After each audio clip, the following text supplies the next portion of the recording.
This is the smell of the leftover tuna fish sandwich you left in your lunchbox over the weekend in a wimpy trash bag. Wimpy, wimpy, wimpy! Blech! And this is the smell of that same sandwich in a hefty, ultra-strong trash bag. Hefty, hefty, hefty! Smell the difference? Hefty Ultra Strong has Arm & Hammer with continuous odor control, so no matter what's inside your trash, you can stay one step ahead of stinky. And for bigger jobs, try the superior strength of Hefty Large Black Bags. Ever tried reading while jogging, cooking, or even juggling flaming torches? Yeah, it doesn't end well. But with audiobooks.com, you can conquer books without the circus act. Dive into over 450,000 titles, including more than 10,000 free ones. Get hooked on a bestseller, find your next obsession, or finally read that classic you've been avoiding since high school. And here's the inside scoop. Sign up today for a free 30-day trial and snag your first 3 audiobooks on the house. Sign up for your free trial at audiobooks.com/podcastfree today. That's audiobooks.com/podcastfree. All right. Before we get started today, let me just give a shout out to Old Bike Barn. And Old Bike Barn is an online shop where you can get parts and apparel and gear for all your motorcycle and motorcycle riding needs. They got everything set up by category. You know, you can get stuff just specifically for choppers or cafe racers or stock bikes. They got stuff for American bikes.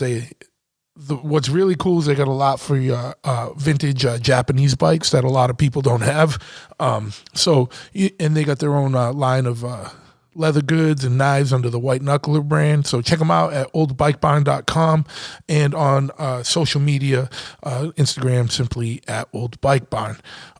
If you happen to be in the unfortunate situation where you find yourself in a motorcycle accident, then you need to check out Law Tigers and go to lawtigers.com or go on to Facebook, and type in Law Tigers plus your state in the search, and you will get in touch with your local office. Hope you never get in a bike accident, but if you do, go check out lawtigers.com. It's a motorcycle law firm who handle accident cases founded by motorcycle riders for motorcycle riders. If you have trouble sleeping or have inflammatory issues, soreness, some shit, you work out and you feel sore or just fucking whatever, you got anxiety, different things like that, you need to check out. And you've been interested in checking out CBD oil for these things, because CBD oil works fucking wonders for these type of things. You need to check out Cradle Lake Clear at cradlelakeclear.com. They use all organic ingredients, only the cleanest, safest processes. One of the most legit companies out there for CBD oil. And believe me, there's a ton of bullshit out there. Don't go buy some shit on the counter at the bodega. Get in touch with Cradle Lake Clear. If you use the promo code Big Truth at checkout, you get 20% off your order. If you're looking for some new apparel for the fall or the winter or the spring, summer, whenever, they got it. They got everything you need. Check out Omerta at omertamia.com. I know their shirts are like U.S. made. They do U.S. made stuff wherever they can. They print in-house. But check them out, omertamia.com, which is OMERTAMIA. And on Instagram, it's at Omertamia. And they even have their own app store app. You can check that out. But yeah, omertamia.com. Use the promo code Big Truth at checkout. You get 20% off your order there. They got anything you need: hoodies, t-shirts, socks, fucking patches, hats, outerwear, all of it. And my favorite one is Intimidate All Witnesses, but they made their bones with a Stop Glorifying Rats one, and they got all kinds of different designs. You will dig it. If you're a fan of this show, you will dig what they got. And if you're looking for more clothing and you're into weird shit, say you're into choppers and custom motorcycles and hot rods and fucking muscle cars, show vans, 70s boogie vans, but you're also into like a little bit of dark, weird shit, like you watch a lot of movies on cults, or like you're into like, serial killers, or like occult shit. You read some Aleister Crowley stuff. You're into stoner doom metal, punk, hardcore, whatever, but you're into some dark shit, right? You need to check out Heavy. And it's a clothing company run by my homie Zach Doom.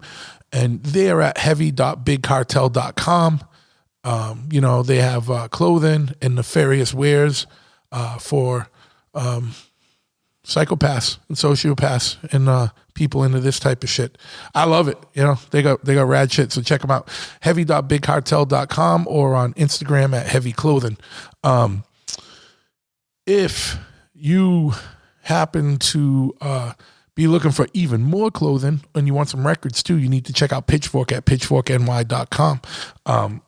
They are a staple in the hardcore metal and punk rock community with their clothing designs, but also they've been doing some records. They did the Back to School split 7-inch series where they'd have an East Coast band on one side, a West Coast band on the other. They just did a new New York hardcore compilation LP. Check them out, pitchforkny.com. And if you are still looking for shit, if you're looking for more motorcycle shit, more clothing and apparel, check out Chopperhead, my shop at www.chopperhead.com, which is CHOPPAHEAD, spelled in the most masshole of ways. And we're not only an online place, we're also a full-service brick-and-mortar motorcycle shop. So you come in, you need an oil change, or you need a full custom chopper built, anything in between, we do it. And we also have a parts counter and a showroom for you to come in, try on helmets and shit. We carry Bell, Biltwell, Simpson, all kinds of rad shit here, so check it out. We carry parts from pretty much everyone. We got whatever you need for your motorcycle, especially your Harley or your custom chopper, or even got a lot of Triumph stuff. So check us out, chopperhead.com, on Instagram at chopperhead, and on Facebook at Chopperhead Customs with a K. Now, if you're looking for more information about motorcycle stuff, you're looking to waste some time at work, or you got a question about a specific bike, or anything related to motobiking, motorcycling, custom choppers, everything in between, you need to check out Chop Cult. It's the biggest information clearinghouse out there and on online message board for the motorcycle community. They also have an online swap meet where you can buy, sell, and trade parts. They have an events page that shows different motorcycle events across the country, actually across the world, broken up by date and location. They have a store where you can buy stuff from different vendors, and their own gear and merchandise. Everything you need is over at chopcult.com or on all social media, simply, at ChopCult. So go to Facebook at ChopCult, or go to chopcult.com, or Instagram is just at ChopCult. The biggest information source for motorcyclists. If you wanted to help financially support this podcast, you could go over to Patreon. And big, much love and respect to all my Patreon supporters. You guys are the salt of the earth to me, man. You guys help keep this thing going and growing. So check out patreon.com/bigtruth. It's a way for listeners to be able to financially support the podcast. And there's 4 different tiers that you could sign up for. They each have their own benefits, and so check it out, patreon.com/bigtruth. Last but not least, check out bigtruthpodcast.com if you wanted more information on the show or listen to other past episodes, all that stuff. It's all there. And please, wherever you're listening to this, whether it's on Spotify or Apple Podcast app, or YouTube, we're everywhere, Stitcher, anywhere that there's podcasts, we're on there. Please hit like, please subscribe, please leave a review. All that stuff helps boost us up in the algorithm and get out there more. And so I would definitely appreciate that very much. And that is it. Why don't we just get right into today's episode right now?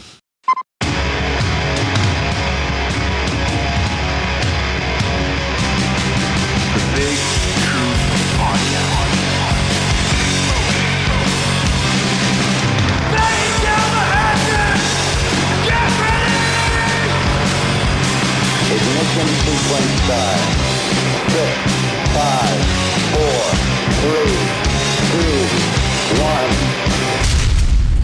have a liftoff. Yeah, once again, we got liftoff. I want to thank you for tuning in to this episode of the Big Truth Podcast, broadcasting live from the third motorcycle lift in the back room of Chopperhead Custom Cycles.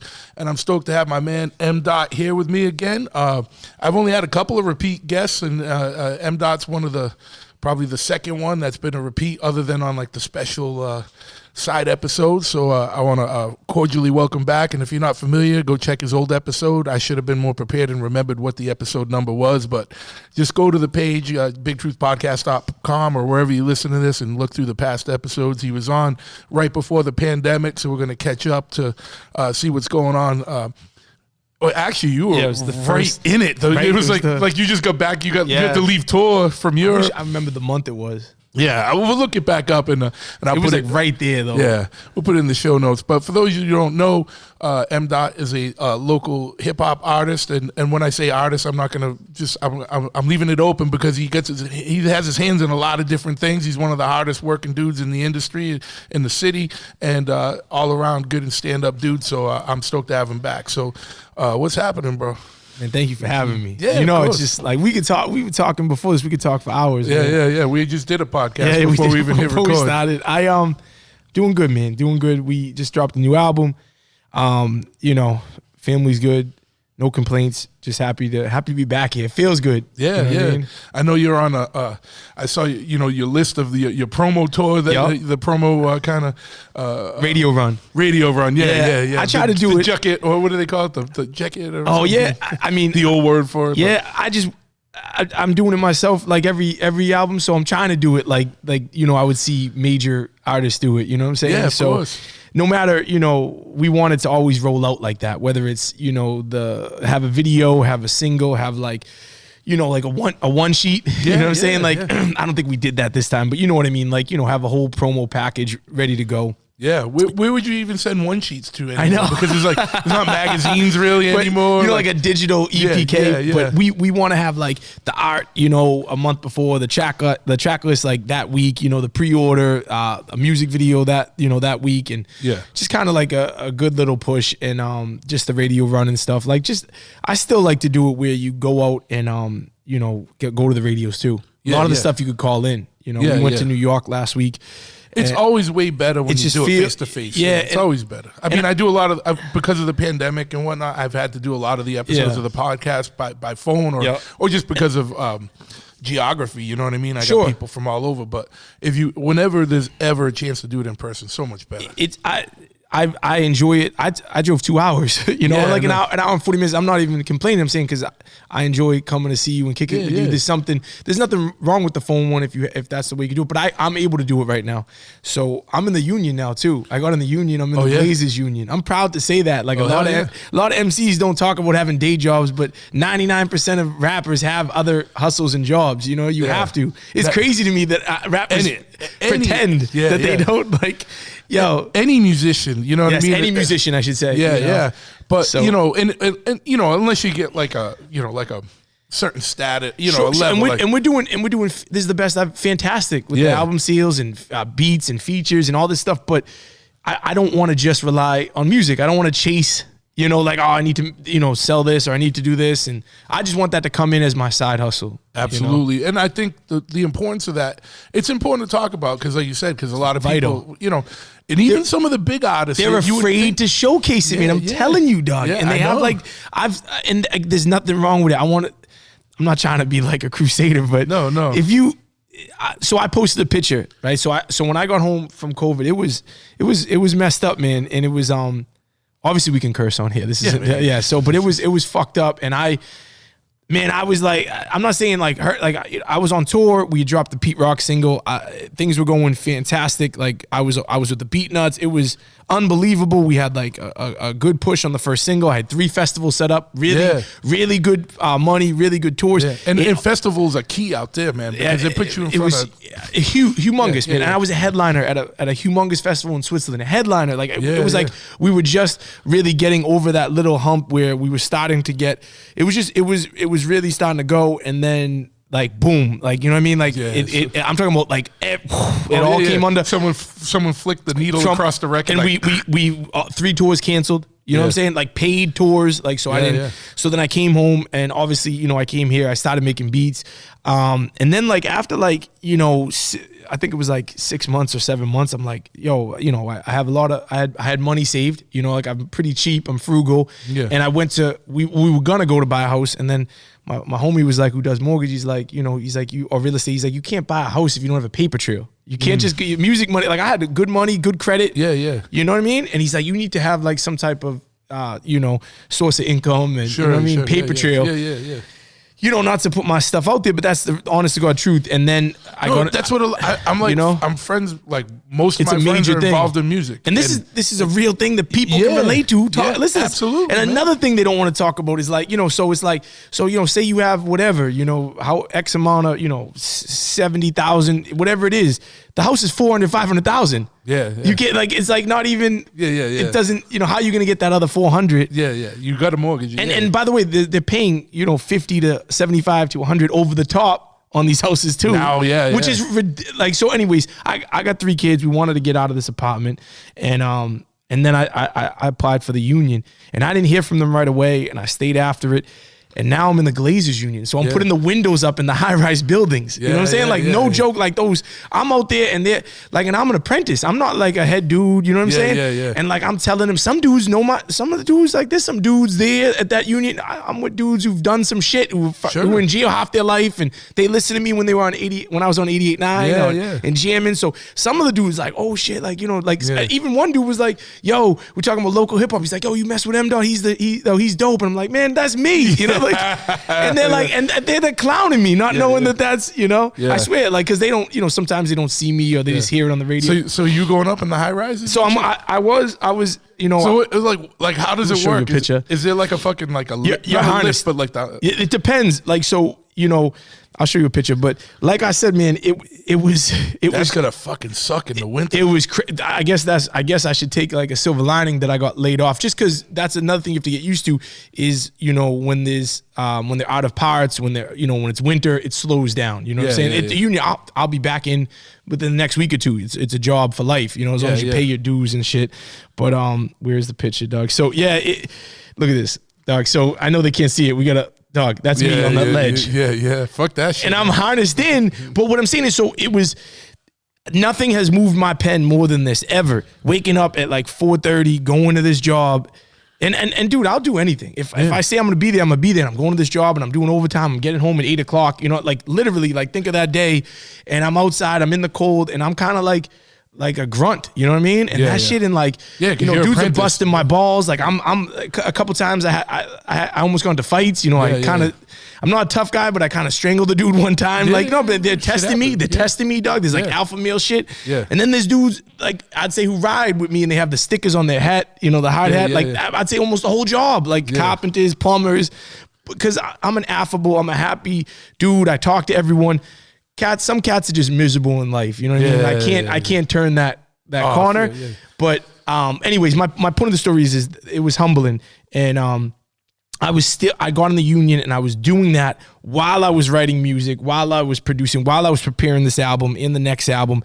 And it made me even more hungrier. It made me even more grateful for the time I have. So then when I got laid off first week of January, I'm just like 180 miles per hour. Yeah. Only issue with that was then we got COVID the second week or the first week of January. The day after I got laid off. Yeah. So I'm like, because I want to, every day I'm going to do something like, you know, I'm going to shoot a video, record a song, you know, and then we got COVID. So, but there's things that, man, you're tested. There's things that thrown at you, man. I'm grateful just to be alive. I'm grateful to have my family. But there's some shit it was a shitty couple months, man. There was a lot of stuff, and I can't even get into everything. It just. But I look at like the positive. I look that I'm still here. That there's people that would do anything to be here. You know, if they had a choice, the ones who aren't here. You know what I'm saying? Of course. Yeah. But so that was a big turning point in my life is getting in this union while still doing music. I didn't let it stop me. Yeah, and you know what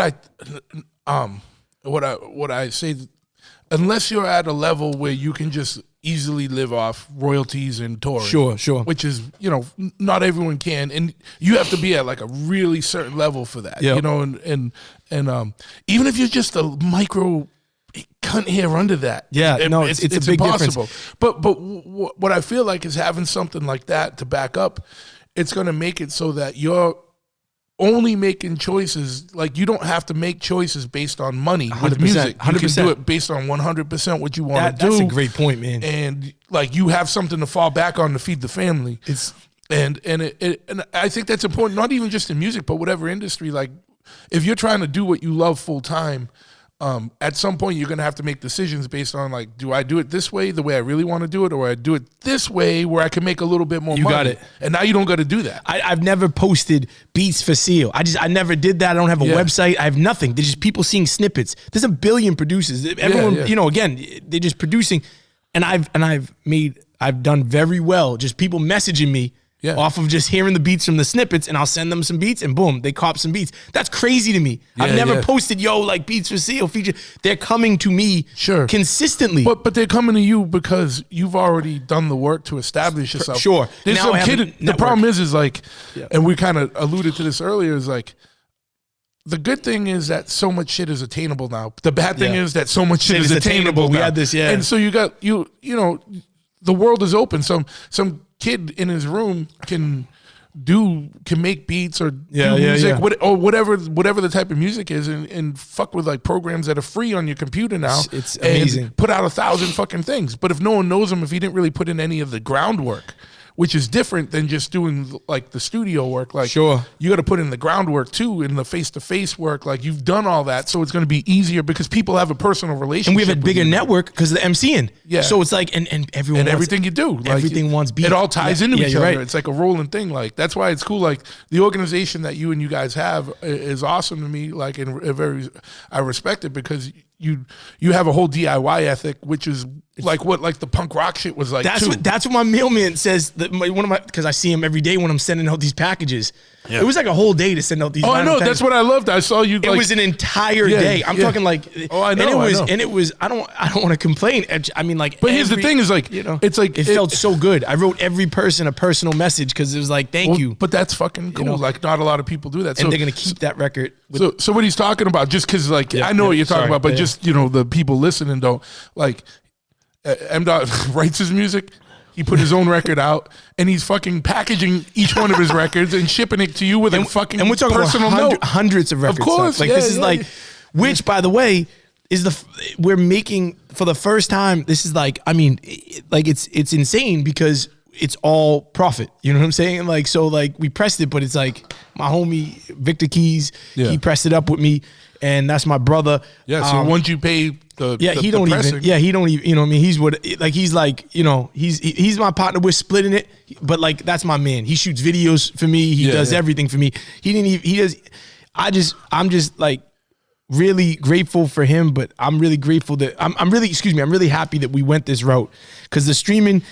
I'm gonna put a public service announcement out there because I talked to Peja. We'll get into that later. My homie from Poland who has like 91 million Spotify streams or listens, whatever.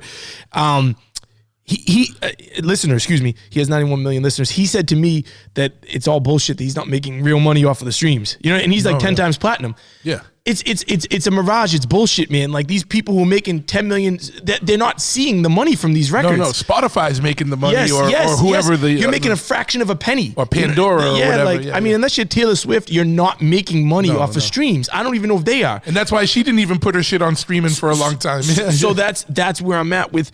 I put this directly to. You can only get the vinyl, or you can get it on Bandcamp. That's it. Yeah. So we're like, and by the way, a lot of the singles are on Spotify, but if you want to own the piece of art, as you said, the collector's item, you got to get it direct. And that is for me, a cash cow. And I'm going to be real with you. Some of the people that paid shipping, I'm like, fuck this. I'm driving that way today. I'll drop it off myself. You know what I'm saying? Like, and I tell them. If it's around the city. And then I'm like, hell yeah, man. Like, and that's just a part of the site that they charge shipping. But if I'm in that area, I'll drop it off myself. And some of them will see it on the doorstep and they'll be like, holy shit. And they'll write a message like on Facebook or wherever, dog. Like, he dropped this shit off. I didn't get no courier. I dropped it off.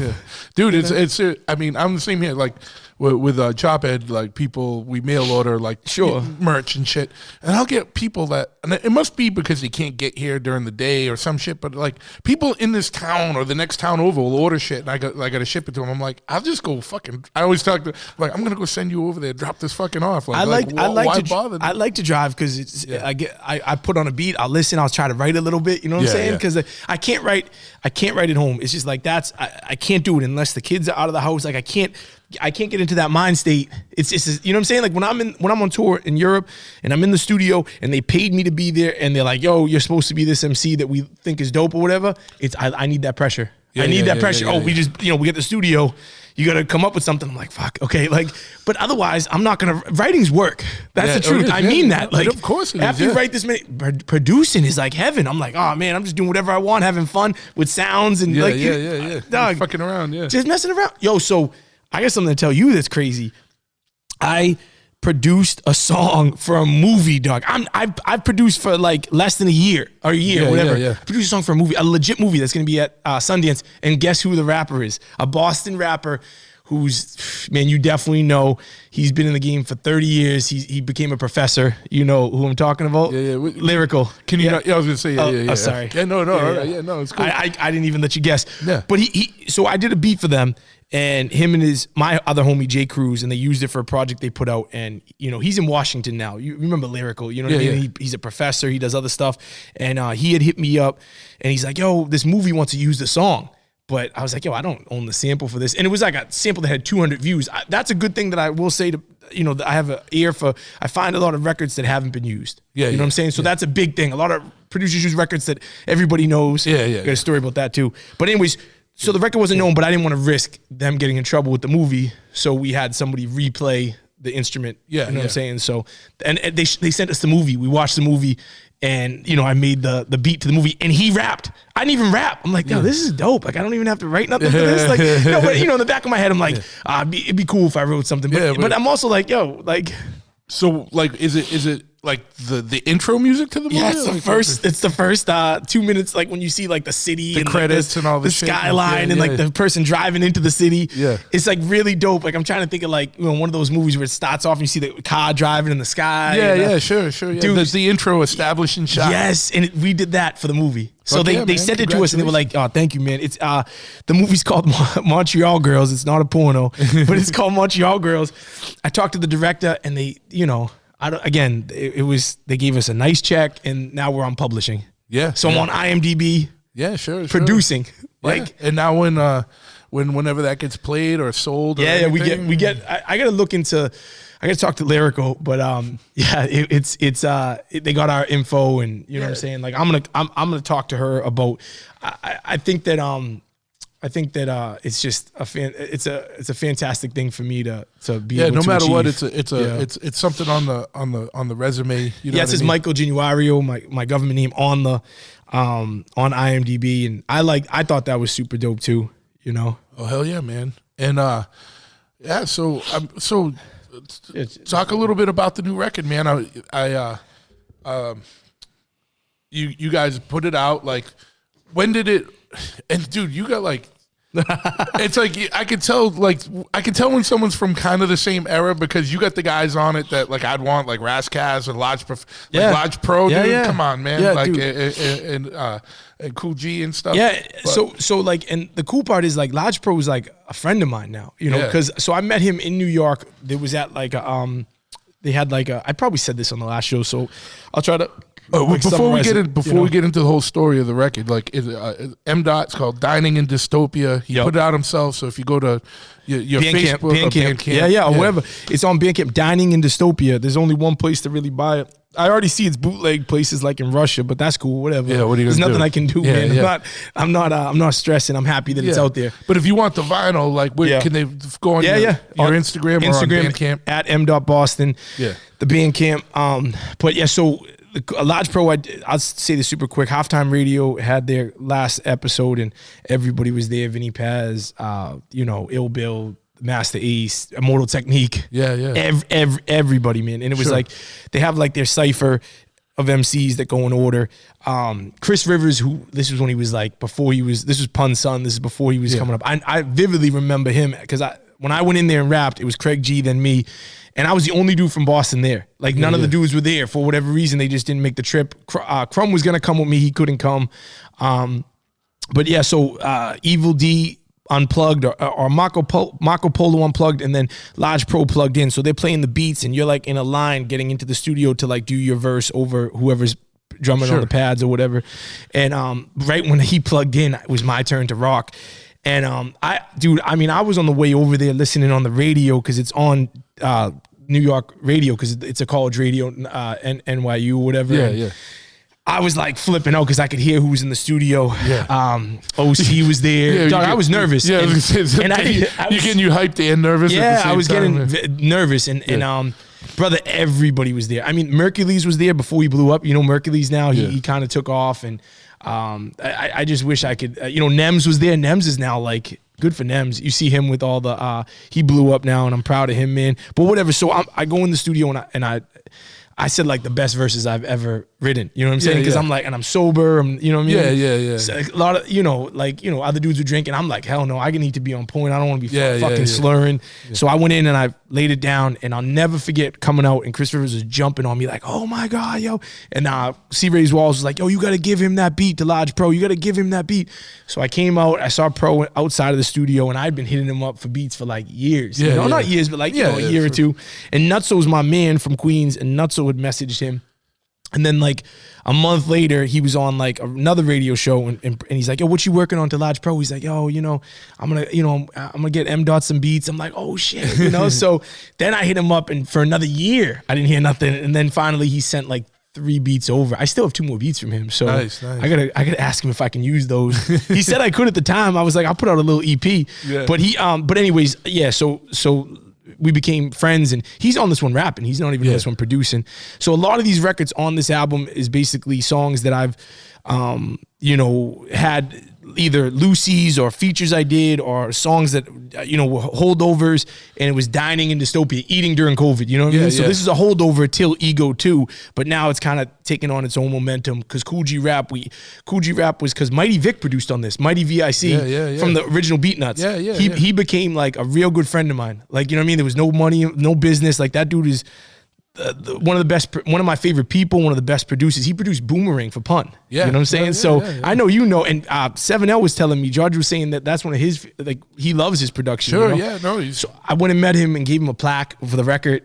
So they just little things that cats like that appreciate, man. You know what I mean? Because I'm grateful to work with him, and I also want to pull him back up because he's a legend, and he's still producing, but not mainstream doesn't not know him as much currently, you know what I'm saying? Sure. But so he did My Life for Cool G Rap, one of Cool G Rap's bigger songs, and he got Eddie Sancho to mix the song on my album. Eddie Sancho, dog, Gangstar, Reasonable Doubt, Illmatic. But anyway, and then we did the Conway song, which is a big deal. I don't know Conway, the producer, got Conway on it a couple of years ago, and he held the record. And then he added me on the song. Yo, and the producer's my friend because he paid me for a feature 10 years ago, and I didn't treat him like just a business dude. After that, we were friends. I never charged him for a feature. Sure. I went to Europe. We became friends. I stayed at his crib. He came over. He stayed with my family when he came here. And now he looked out for me. Yeah, of course. Like that's bigger than $300. Me saying, hey, charge me for another feature. Now I have Conway in a song. Who's like probably $30,000 for a feature. I'm saying like Conway's on Kanye's album, on DMX's album. But go on, what were you gonna say? No, and to me that's always been a lesson. You do right by people, and that's what you put out there. You usually get it back. There's gonna be some people that'll take advantage and whatever, but usually they fall by the wayside. That's true, and you can. It's not about using people. Don't misuse people. Don't misuse people. And like I said, man, that cool G shit was dope, but that Conway shit was otherworldly for us. So Watson, shout out to Watson, he became like one of my friends, and instead of being like, yo, just like being one word answers and just not sharing the single that we did, we became real friends, and that turned into this, and that turned into more stuff. You know what I mean? But funny story about that. I shouldn't even put this out there, but the sample was known, I guess, that he used. So for the first time in my life, because the Conway song blew up on Spotify, we got hit up by the actual people wanting money for the sample. Sure. So we had to like talk to them. Like I almost had to get a lawyer. That was crazy. First time that ever happened. Well, I mean, I don't know what it's like now, but like years ago when sampling was bigger and stuff. Yeah. And then the internet hit, and then you had all these sites that were basically dry snitching wherever. 100%. And everyone thought it was cool, like to be the guy that uncovered what the Which isn't sample cool, was. yeah. But then what all that left was taking all the work out of it for lawyers, and they would just go down and they'd read those lists, and That's a fact. I rep this artist, I rep that artist, I rep that artist. Okay, I'm going to email this guy, this guy, this guy. That's this what they guy, do. This guy, because we know that they've all sampled it. They might not even heard the song, but they just see the list from the people on the production sites. Wow, that's crazy. That's how it worked. That's what they used to do. So I was talking to George about that because that's why replaying is so important. Yeah.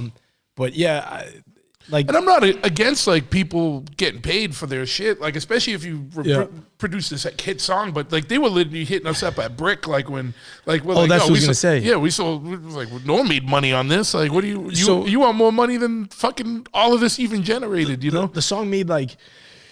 It did incredible, which was like I think $300 something like on streaming. I'm saying, which is incredible, like for 6 months or whatever. $300 in streaming means like 10 million people listen to it. Are you kidding me? That like you want a piece of that? Like here's $75. No, really. Like, what do you want from that? So like, there's 3 rappers on it. There's a producer on it. Like what do you? I just meant like so.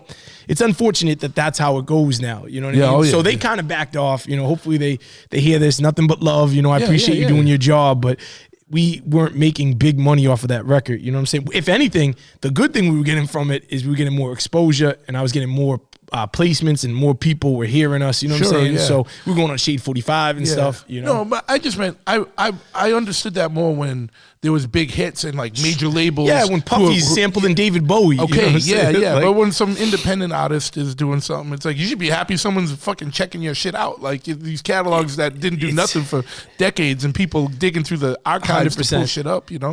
They backed off once they saw that we weren't making crazy money. So it's going to cost them more money to pursue it than what they would get. I just hoping they didn't pull it because we did really well on that. It went like it had somewhat it had a little virility on Spotify, which again isn't like that big of a deal. Spotify is good to get your music out there to be on playlists and stuff, to get it out there as a promo, but it's not going to be something that you can survive. It's free. It's free. The people that don't have premium or whatever, they're just streaming free. You know what I'm saying? It's free streaming for people that don't want to go out and buy a CD or buy, they don't want to go buy a song off iTunes. They've made it where media is almost impossible to make money off of, where it's people want. I do it. How can I talk shit? Like movies, I stream movies. What am I doing? You know what I mean? Like I stream audio. You know what I'm saying? But that's the way the whole world is going, and it's almost like so. We come from a time where we remember buying the record or going to the show, but like younger generation who are the biggest consumers of music they've never done it. They never owned a CD or never owned a vinyl, like unless they're on some like archaeological shit. They're like, I'll buy a record, but that's why you got to do like I was stoked to see you did like crazy colored vinyl and shit, and I was like that one that looked like Fruity Pebbles or something, like you know what I mean, like you know what I mean, and it matches kind of the colorway of the cover, you know. And what I mean? Art is to me is like this is a fan. So this dude was a fan from Germany, and he was sending me paintings, and he'd be writing me weird messages like wild stuff, like I'm seeing demons, and like he had PTSD or something. And he was a German soldier, and he was like all fucking, and he was like schizophrenic. And he was writing me wild shit, and I'm like, dude, I was like, yo, like I just kept on trying to give him positive messages and stuff. Then all of a sudden, I don't know, man, he sent me something, and I'm like, dude, you should paint something for my album. That would be fantastic. He's like, no way, that's incredible. And his whole life, I'm not saying like I did something like I'm a martyr, but his whole life is turned around where he's like in a good place. He's like, man, like, people like really respect that I did this project. He hasn't been writing me. I think he might've been, doing like extra stuff like drugs and shit. But like he seems like this has kind of changed him because he had to be on point to submit this. Like each day I would be like, yo, let's change this. Let's add this detail. Let's paint something behind here. He did all the work. I just was telling him direction. I need this photo high quality. I need you to, take it where you can't see it, because this is on a canvas. You can see the canvas on the picture. But yeah, so I kind of coached him, and he took it more seriously. He had to be accountable, just like a player with, who's on a high school. But you gave him some focus and direction, and got him focused on this rather than seeing the demons. You know what I mean? So sometimes people just need some of that shit to dig themselves out of the hole. He's literally turned his shit around, man, and he's like, you know, like, again, like, I ain't shit, but he's proud to have done this and show this to people and be like, yo, I'm a part of this, you know? Yeah, of course. And he's like the biggest fan, which will segue into like Paya, who I did the video with. You know, shout out to my brother Lord Willen, your brother, you know what I'm saying, DMS. And he came, I brought Lord Willen to the video, but this dude Paya is like, you know, humongous in Poland.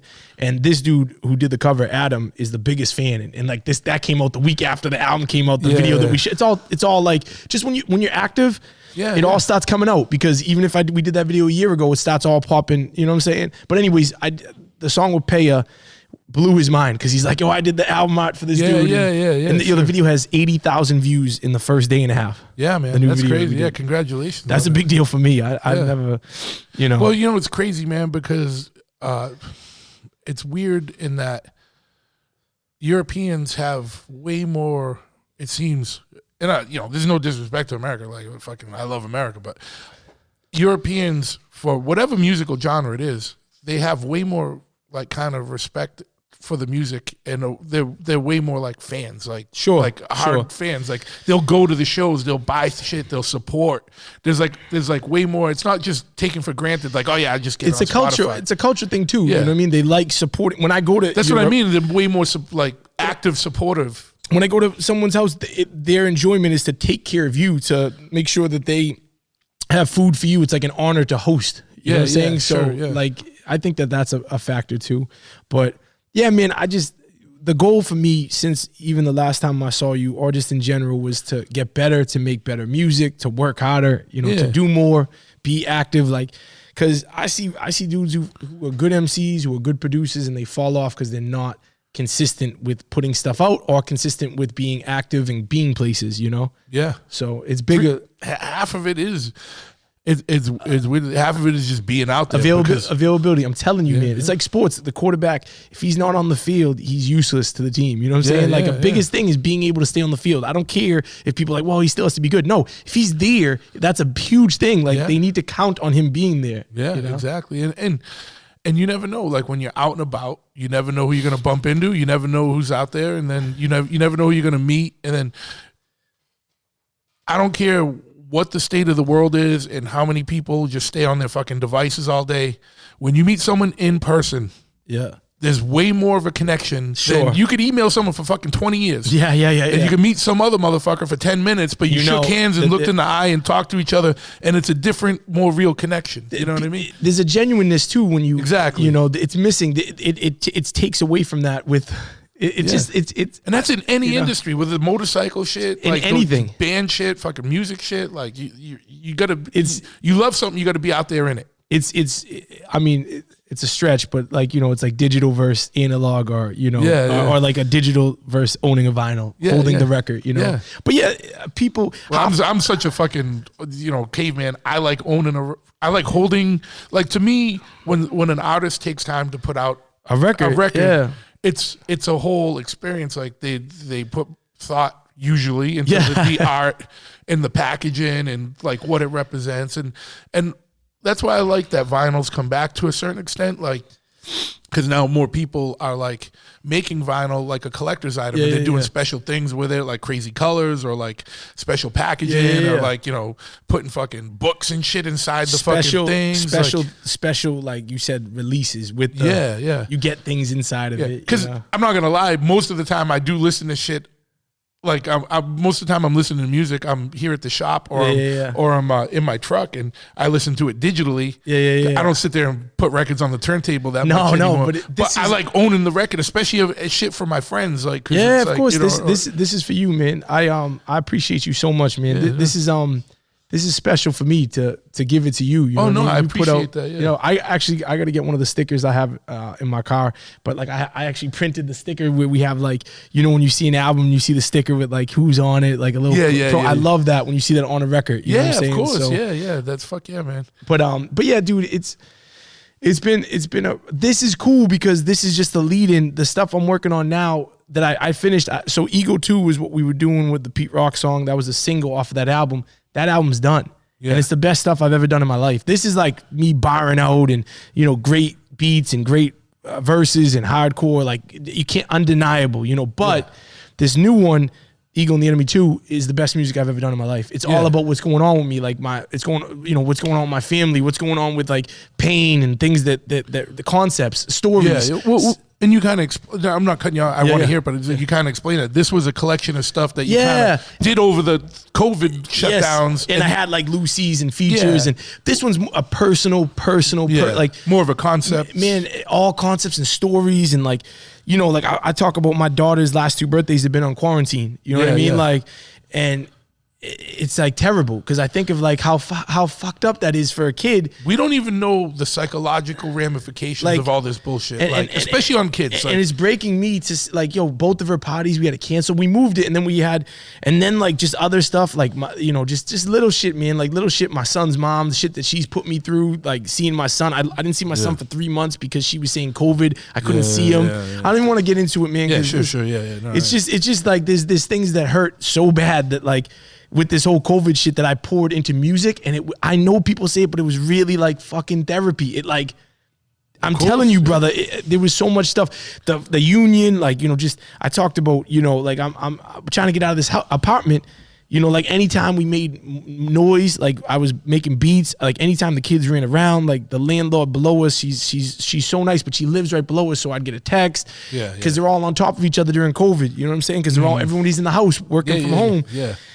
So it was stressful, you know. The shower is like, you know, I can't even fit in the shower because it's slanted on the roof. You know what I mean? But people live in mud huts, man. So it's not like I'm complaining. I just meant like shit was stacking up where, you know, I put a lot of it down into the writing. You know, like some people like got fucked up. Some of my homies got really bad into like drugs. One of my homies killed himself. You know what I'm saying? You know what I'm saying? Like just because they're fucking locked in their shit, and people ain't telling them that they can. Why, and they're shaming them for going outside. You know what I'm saying? Yeah. Well, you know, and the thing is too, is it's weird, man, because like I'm so glad. And this is, you know, I love Boston. Sure. But I'm so glad I didn't live in Boston anymore during that time. Well, people all moving out too. Like, it was, but like I lived out here. Yeah, and I came to work I came to my shop every day. It didn't change too much for me, like, you know what I mean? And people out here didn't give a fuck. Like, see, that's you know perfect. What I mean? In like the city, people still lived, but in the cities, imagine being in LA. Imagine being in LA. Yeah. Like I've been reading like people. Dude, my boy Frankie Loyal, he was sending me shit from Crips leaders and shit, saying, "Yeah, we're getting the fuck out of here." It's like leaving, like Crips leaders. Yeah, the Crips leadership is like, "Yeah, we're getting the fuck out of here." It was the Crips of Bloods, one of them. They were like, "Yeah, we're getting out of here." Like it's just it's unfortunate because, like you said, we don't know the psychological shit it's gonna do to a whole generation, man, you know, like especially younger kids, like, you know what I mean? Like, I'm gonna be real with you, man. Like, I'm not always real, but I'm saying like I'm not vaxxed. I'm still not vaxxed. I don't know if you're vaxxed. You know, I don't want to talk about it. No. I got a card. No, I got a card too. No, but I shouldn't. I just simply. I haven't even thought about touring. How am I gonna when I go to Switzerland, each place do I have to show a vax? Do I have to get do I have to have the newest booster? I'm not even doing conspiracy, but I'm not even, I just. No, it's like legit questions. It's just weird that I have to like, do I have to wear a mask over this place? Do I have to take with the whole flight? Do I have to not take it off when I eat? Like I don't. The fucked up thing about all this is that the reactions to it have been so nonsensical and it's all polarizing over the place. Too, and polarizing, and it's like you feel like it's on purpose, but everyone's like, follow the science. The science does say that if you've had COVID, your natural immunity is stronger than the vaccine, but that doesn't fly. Now people are starting to hear it and starting to think about it, but it's like. And there's other doctors who said there's been studies that are published, medical journal studies, that if you had COVID and you get vaccinated, it doesn't add any protection to you, and it only amplifies the potential negative effects of the vaccine.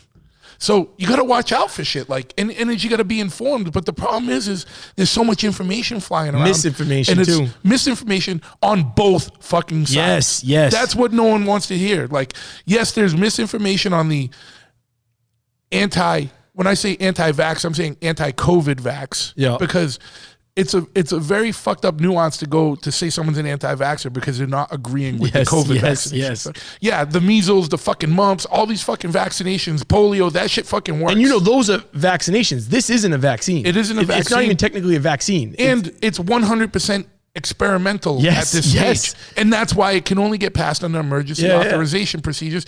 And that's why there's no ramifications. There's no callback if you do get fucked up off the vaccine. And I'm not. And but right now everyone's going, oh, they're fucking anti-vaxxers. I'm not. No. I'm if you want to get a vaccine, fuck for you. yeah, dude, do Good it. for you. It's your choice. Yes. And I'm not anti that.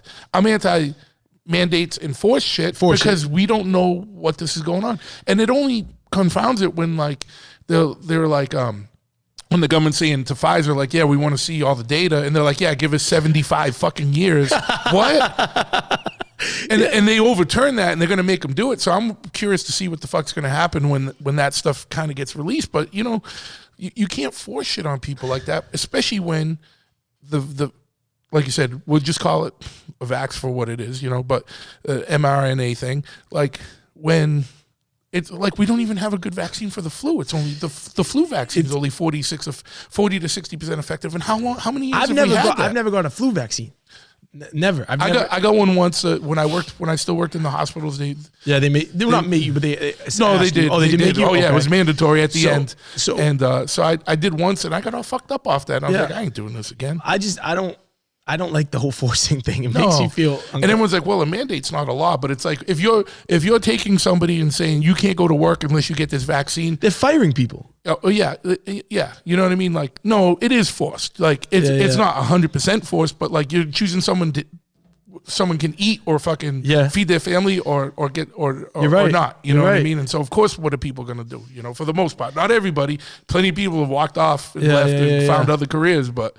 You know? It's like I said, it's disappointing that it's two sides where if there's like two sides, like the people like if you go outside you're gonna die, and then the other people oh, it's a conspiracy, they're putting chips in us. You know what I'm trying to I'm just saying why can't I just be in the middle? Yeah, exactly. And just like I listen to both sides. And reality's a lot more gray. It's not as polarized. Yes. But it's not an extreme like And the only time I got pissed off and really broke down on someone is when everything was shut down. My gym was closed. Yeah. So instead of going to the gym, I went into the woods, Freetown Forest. It's 15,000 fucking acres. And you have to wear the mask outside. And I was walking, and I was maybe like 200 feet from someone. They're like, put your mask on. I'm like, I'm alone in the fucking woods. Fuck you. Like, you know, like fuck you. And I hope you fucking die. You know what I mean? You remember the Ghostbusters 2 with the ooze? Yeah. That's like what they're putting on us. Like they're yelling at each other and talking shit to each other. Like fuck you, man. Fuck you, man. Yeah. That's what it feels like, right? I know. It's like, and you're looking at the people looking at you at the grocery store. If you don't have the mask, I do it because I want to not. I don't want to cause like a stir up when I don't need to. Yeah. It's not your hill to die on. Yeah. No, I don't. If they want, if that's what they ask at the store, I can do it for 10 minutes, whatever. Yeah. No, I mean, I don't like it. I don't agree with it. But if that makes you comfortable, cool. That's whatever.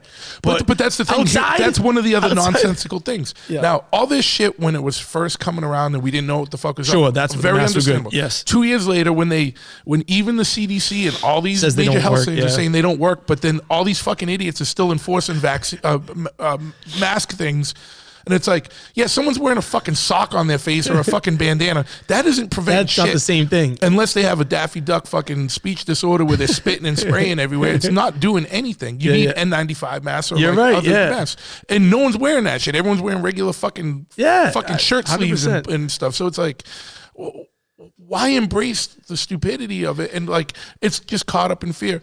And, you know, if you had to press me, and I know you're not, but it's just like things like I have a healthy distrust of large corporations and government. And then when you find out that the same two big financial financiers own both the media and the vaccine companies, and then everything fucking kind of falls into place. Like, and I'm not saying nothing. And the more boosters, the more money, the more, you know. Like, look at who profited billions, and then look at, 40 to 50% of all U.S. small businesses are permanently out of business. The problem is that a lot of people looked at this as a paid vacation. You know what I mean? That's another thing. A lot of people and they were kind of invested in it, like, oh, I'm getting paid to chill, like blah blah blah. And it's like, if you just work a regular 9 to 5 and you were getting paid to stay home, like, I understand the allure of that. I can't do that. If I have like 2 days in a row off, I'm ready to fucking shoot myself in the face. I don't know what to do with myself. But I never have 2 days off in a row, so I never get there because it's like this shit's when you work work for yourself, it's 7 days a week. I like moving. I like, you gotta. I think, But I just hate seeing friends of mine whose businesses are going under because Yeah. they can't get people to work anymore. Yeah, and people, they got forced to shut down, and they're squeezing them out. Yeah. Another scary thing is like banks, like little banks. I hope the shutdown really doesn't happen, man, because I've been seeing like my bank I have for like 25 years. Yeah, it got taken over by a big bank, and I'm like, wait a second, that's not, I don't want to get into all that. Yeah, but like I didn't sign up with you, motherfucker. I was in a small bank for a reason. This is, so that's why I like credit unions. Yeah, okay, that's a good point. Yeah, so let me say this: like when you were saying the I have to keep moving, and I learned this a long time ago, because once you lay down, you're done. I'm telling you, dog. Once you're laying there, when old people are laying on a couch at like 75 years old, then that's not old. I'm saying that's old, but I'm saying that's not like you could still be living. You still got you could still have another 25 decent years. Yes, once they're laying down, they're done. I'm telling you. But that's when you see it like a lot of, especially in construction unions, right? Yeah, dudes retire and they just sit down. Done. They die because they just sit on the couch. And what's the point of you got to keep moving? So keep doing shit. Yeah. Even during COVID, we were like, man, hit it. I would go to we go on trails, we go walking in the woods, we do everything just to stay moving. Yeah. You know what I'm saying? Like, listen, I put on a couple pounds too during COVID because I was eating and drinking and stuff. But every day I was still going places and doing stuff. Shit, yeah. You know what I mean? But like I said, there was a guy, great story. I was doing a move job, and I get to the front door, and this old man keeps opening the door. He keeps opening the door, and like, I'm like, thank you, and I talked to him like halfway through the job. I was like, how long have you worked here? And he's like, I don't work here. I was like, what do you mean? He's like, I'm like, how old are you? He's like, I'm 85. He's like, I live in the building. I just come down here to open the door, so I stay moving. He's like, and that always stuck with me, because the more you move, I'm telling you, man, once you stop, everything shuts down. Like, stop completely. Yeah. So anytime you're laying in bed, I say this to everybody, get the fuck up, man. And I don't want to get up some days. Believe me, dog. No. The only thing that sucks now is hangovers, man. You get hangovers. And I still drink. I don't drink hot alcohol. I'll drink beers and shit, and only after the kids are asleep, and I'll have some beers. But I hate the hangover as a grown man. I talked about that in a recent song. It's just different. It's just fucking, your whole day is shitty. You know what I'm saying? See, if I can drink vodka all night. And you don't get a hangover? I don't. If I drink good vodka, because I drink vodka and soda. Okay. Soda water, like seltzer water. Yeah. And to me, that kind of evens it out. The seltzer water, like, word. You Okay, that's good to know then, dog. But if I drink like Tito's and soda all night, I'm fine. Yeah. But if I stop fucking around and being an idiot and start taking shots of, if I mix anything, I can do tequila all night and shots of like white. I can do Tito's all night and shots of white tequila. Yeah. But if I put whiskey Mixing stuff or some other bullshit in it, I'm done. Yeah, it's just crazy that like I'll be like, oh my God, like a whole day, brother. And you know what I'm talking. And I still and you're trying to get some shit done, and you just fuck the day up. And I'll still do it, but I'm fucking like, don't do it, And then I'll stop producing that night. And I'll be like, I'll have a drink. You know what I mean? But it's like, it's funny. It's funny that that's just a mental habit. Like, like I'll like right now I'm having a tonic water, but like you replace it with something too, which is a good thing too. Yeah. But yeah, man. So keeping on moving is what I suggest. It's like if you got a car and it just sits there for a year, that's when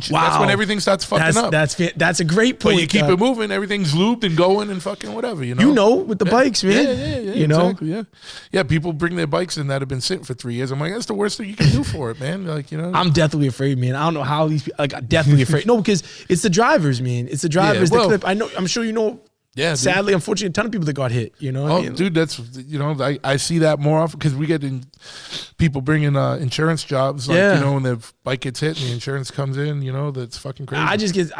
You're out there with the cars. If you think about it, like if you're like an alien looking down, and you're like, oh, these humans in these compact cars, these big Yukon trucks, and then there's this guy outside on the stick. Like, it looks like he's on, like they can't see it, with two wheels. Yeah. You know what I'm saying? Like, and everyone's texting and shit. That's the problem. Forget about it. And listen, man, I'm guilty too. You know what I'm saying? Yeah. So like it's I gotta work on that shit, man. Yeah. Well, it's like I feel like distracted driving could be just as bad, if not worse, than drunk driving. You know? Yeah, Doug. That's why I don't drink and drive ever. Yeah. I have 10 years now. I had like couple beers recently, and I was just like, man, I don't want to ever risk this again. You know what I mean? Because I could have killed somebody like drinking and driving. Yeah, but you're right. Yeah, you know, or killed or myself. Yourself. You know? Yeah. But it's you're right. Texting could be just as bad, Doug. Cause probably worse, man. I see people. I mean, so I haven't lived in Boston in a while, but I mean, I remember even before texting was as prominent as it was, I'd see motherfuckers reading books, reading newspapers. I'm like, how the fuck are you reading a newspaper driving? It's this big fucking thing spread out against your thing. I'm telling you, Joe Rogan had a podcast where he had somebody on there and they were like, yo, people are getting good at it. And I agree with that, and it's true. Yeah. You know what I'm saying? No, but I'm saying I'm guilty because I keep a crazy distance. That's my thing. Like, anyways, if life, you leave a pad, no, not even because of texting. Just my father always told me, anything happens, they hit the brakes. Boom, that's on you. Oh yeah. So I see. But that's how it is on a motorcycle, man. I always try and keep the biggest pocket around me as I can, especially nowadays, man, because you don't know what the fuck people are doing. So, yeah, 100%. And you know what's crazy is like how every day I'm driving, and I see a crazy accident. Like 100%. Like when I'm driving, sadly, we'll be in traffic, and then you drive by and you'll see cars smash. So some motherfucker, you know what I mean? Some motherfucker did something stupid. Yeah, exactly. Yeah. But yeah, so I got to work on that. But like I'm always like, yo, I got to send this email. Yo, I got to send this DJ this record. Yo, I got to write this person back about this feature. But you're right, it can wait. Yeah, you know? Yeah, no, I know, and I try to do the talk stuff, but I think our Boston accents don't lend it well to Siri. Don't know what I'm saying. I gotta learn that. I gotta learn that. It's so simple, but I gotta start doing that too. My man DJ Workside always tells me that shit because he does it. Because when he sends it to me, I'll see shit all like weird and shit. Yeah, and I'm like, oh, he's talk texting. Yeah. But I think everyone understands that now too. If you get some fucking weird fucking garbled shit, like they know you're fucking, or they just think you're hammered. You know what I mean? All that. But hopefully not at 11 in the morning. But I'll get the text and I'm like, dude, he's definitely talk texting. The beautiful thing about text is, like, if I do have a fucking weird night out where it gets a little fucking crazy, and you may or may not black out or whatever, the next day I can look through my phone and like follow the trail. I'm like, all right. I don't like doing it. I hate it. I try to delete, like not even look. Who did I text? What did I say? What dumb shit was I saying? Because I have a chip on my shoulder, and this is like as it comes out. As vulnerable as I can be, because I'm always like, yo, like we did this, we did that in my head, like, yo, we should be up here, not like owed anything, but I'm like, yo, we're doing this just as good or just as great, but that comes out when I'm more a little buzzed. You know what I'm saying? And I'm like, sure. And there's that's more, what I mean. Yeah, there's more like I'm like 100 miles an hour. Like, and when I'm not drunk, I'm like, pushing the music, but I'm not like an asshole about it. You know what I'm saying? Like I'm like, not even that it happens all the time when I'm drunk. I feel like that chip starts to really get bigger and bigger and weigh me down. The Italian, the latent Italian genes come out more. And I start getting it's a fact, man. I start getting that whole entire like momentum starts building, and then like some of it's worked out good. Where I've been like, yo, like I'm not fucking like, yo, we're gonna get this shit. Not like we were talking about earlier, where I'm gonna go on the radio and Devo shit. I'm saying I'm gonna push this shit to make this happen. You know what I'm saying? So, and I'll this person hasn't listened to this record. I'll send it again and I'll write it, with a polite message, but I'll make sure I stay after it. Yeah. Some of my coolest shit has happened that way, but some of the drunk texts the next day, I'm like, oh fuck. I'll usually wait till later in the day to send like another message and be like, yo, my bad. I don't know. I was fucking. But yeah, man. So The record that we put out, the back of the record, this dude from Switzerland, this is a cool story. This dude from Switzerland did this painting, and he did that painting, and I actually told this story, but I really wanted to tell you as well. If you look at my nose, like in the picture, like I'm Italian, obviously. I'm not saying I don't have like a big nose, but this dude did like a character, a caricature, a caricature where he made the nose like because that's what he does for his paintings. Yeah. So I'm like, I didn't want to tell him I didn't want to use it. Because I met him, he was a promoter for a show, and he came up to me. I didn't know he was the promoter of the bar, and he wanted to buy a record. And I was like kind of hustling him, like, yo, $50 because it's one of my last ones for Ego and the Enemy. Yeah. And not hustling him, but like, yo, like I would have given it to him if I knew he was the owner. Yeah, sure. So he bought the record, and then he told me he was the owner of the bar, and I was like, oh man. He's like, so we stayed in touch, and I saw he did paintings. And when I saw that he did paintings, I was like, yo, I'd love you to paint something for the record. He sent me the picture, and the only thing, me and Victor Keys were like, yo, how can we salvage this? We cut it down the middle. You know what I'm saying? You can't see the full. Yeah. I'll show it to you. It don't even look like. No. He does great work, but it's all exaggerated. embellished features. Yeah. But my daughter actually did the artwork on the sticker.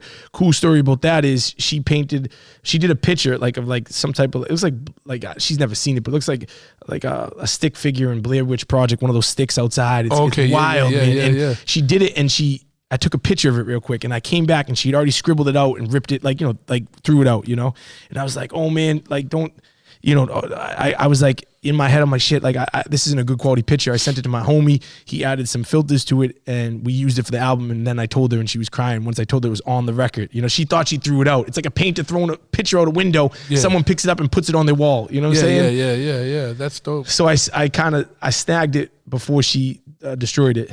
That's awesome, yeah. And I thought that was super dope because, but I curated a lot of art on this because it's all different. Like the back is, back is the dude in Switzerland. The front is the dude in Germany. The record itself, the sticker is my daughter.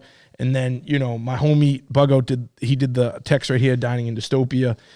Core did the text layout that we did together, which was hard because we wanted to make it pop, but not like, we wanted to sit. No. It's very, it pops and it's very readable. Like, I like graphic design shit. Like, so yeah, it's like a perfect balance. Legible, but I produced on it too. We did a record for RJ Payne, which he's popping right now too.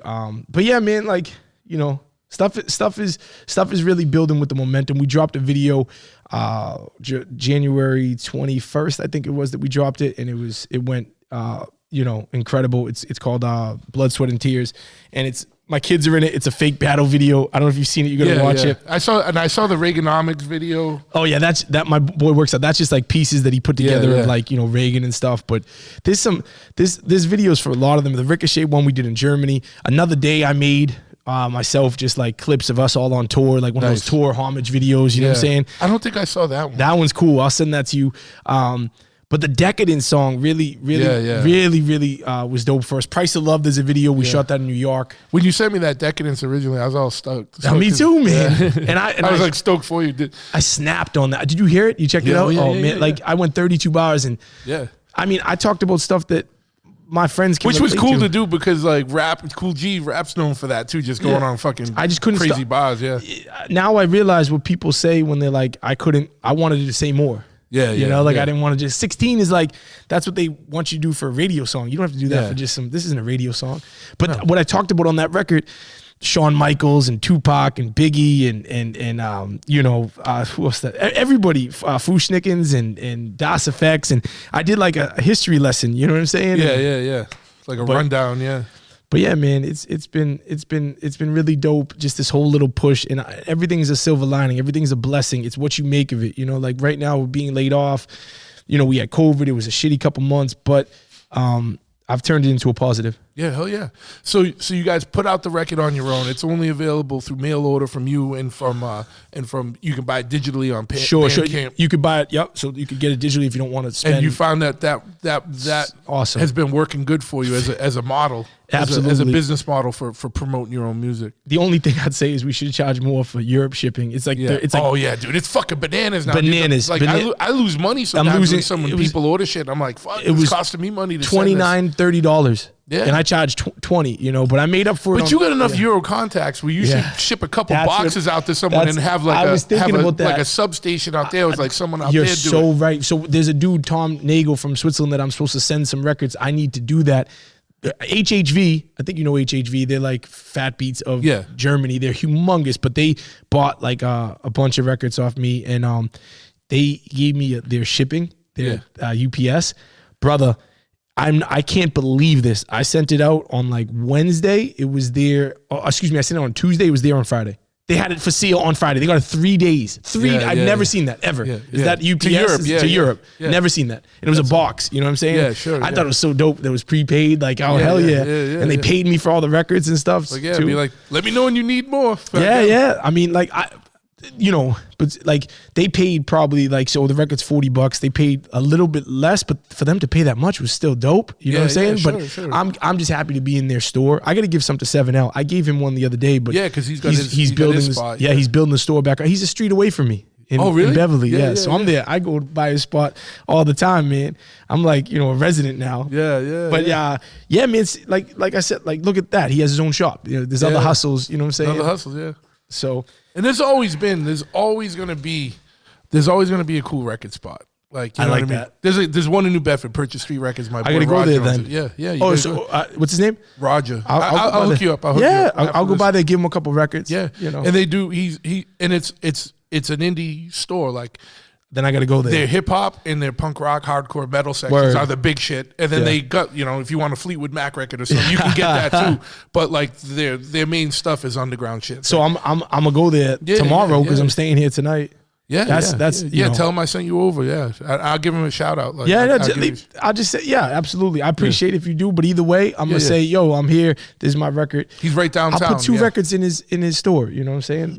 Rev was telling me about a record store. It's got to be the same one, but yeah, dude, it's dope for me to be in 7L store, to be in your homie's store. It's dope for people to come in and see that. I remember that, dude. When we were first setting up,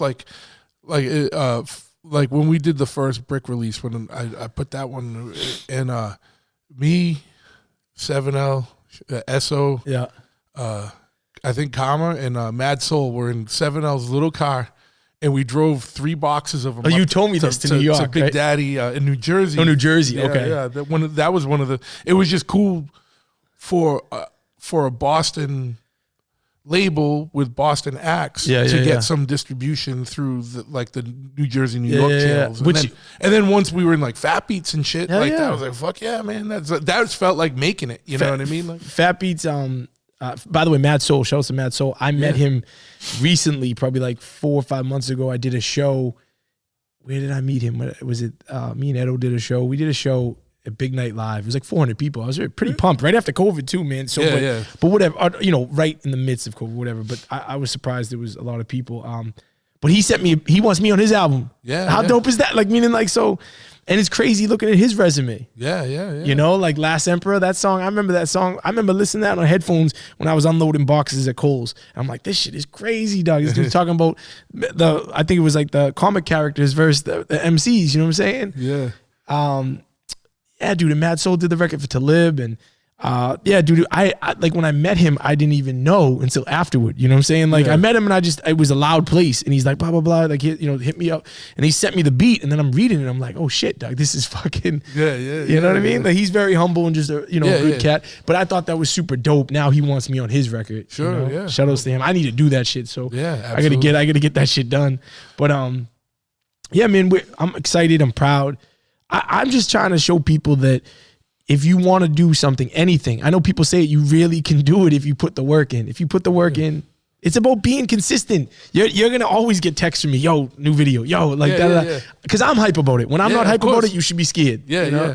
But that's the thing too, is you got to put the work in and you got to have the right attitude about it. Like, you know what I mean? Because it's easy to get fucking sidetracked or lose, like, people don't know how to juggle too. You know what I'm saying? Like this shit, life's gonna throw shit at you, man. And like, I ain't gonna steal. It's I think it was Rocky. It's not how hard you can hit, it's how many times you can get hit. Yeah. And how hard you can get hit and get back up. You know, and I've been hit a lot lately, but I'm gregarious by nature. I'm an optimistic person to a point where it's like probably nauseating for miserable people who just want to commiserate and like, bring people bad energy. Stay away from those motherfuckers. Stay away from negative people, because psychic vampires. Yes, and you wonder why they're negative. All this shit happens. This shit happens.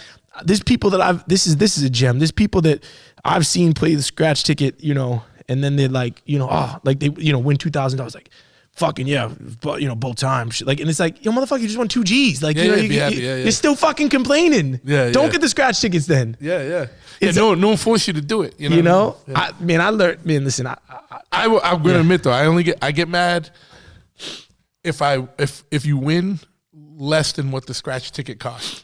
Right, I've never seen that. I've never seen that. Like, fuck you. Or like, really? if you just break even. If you just break even, I'm okay. I get it. I'm gonna be real with you. I'm happy just not to lose. Of course. Because as soon as I hand the money over, I'm like, it's gone. Yeah.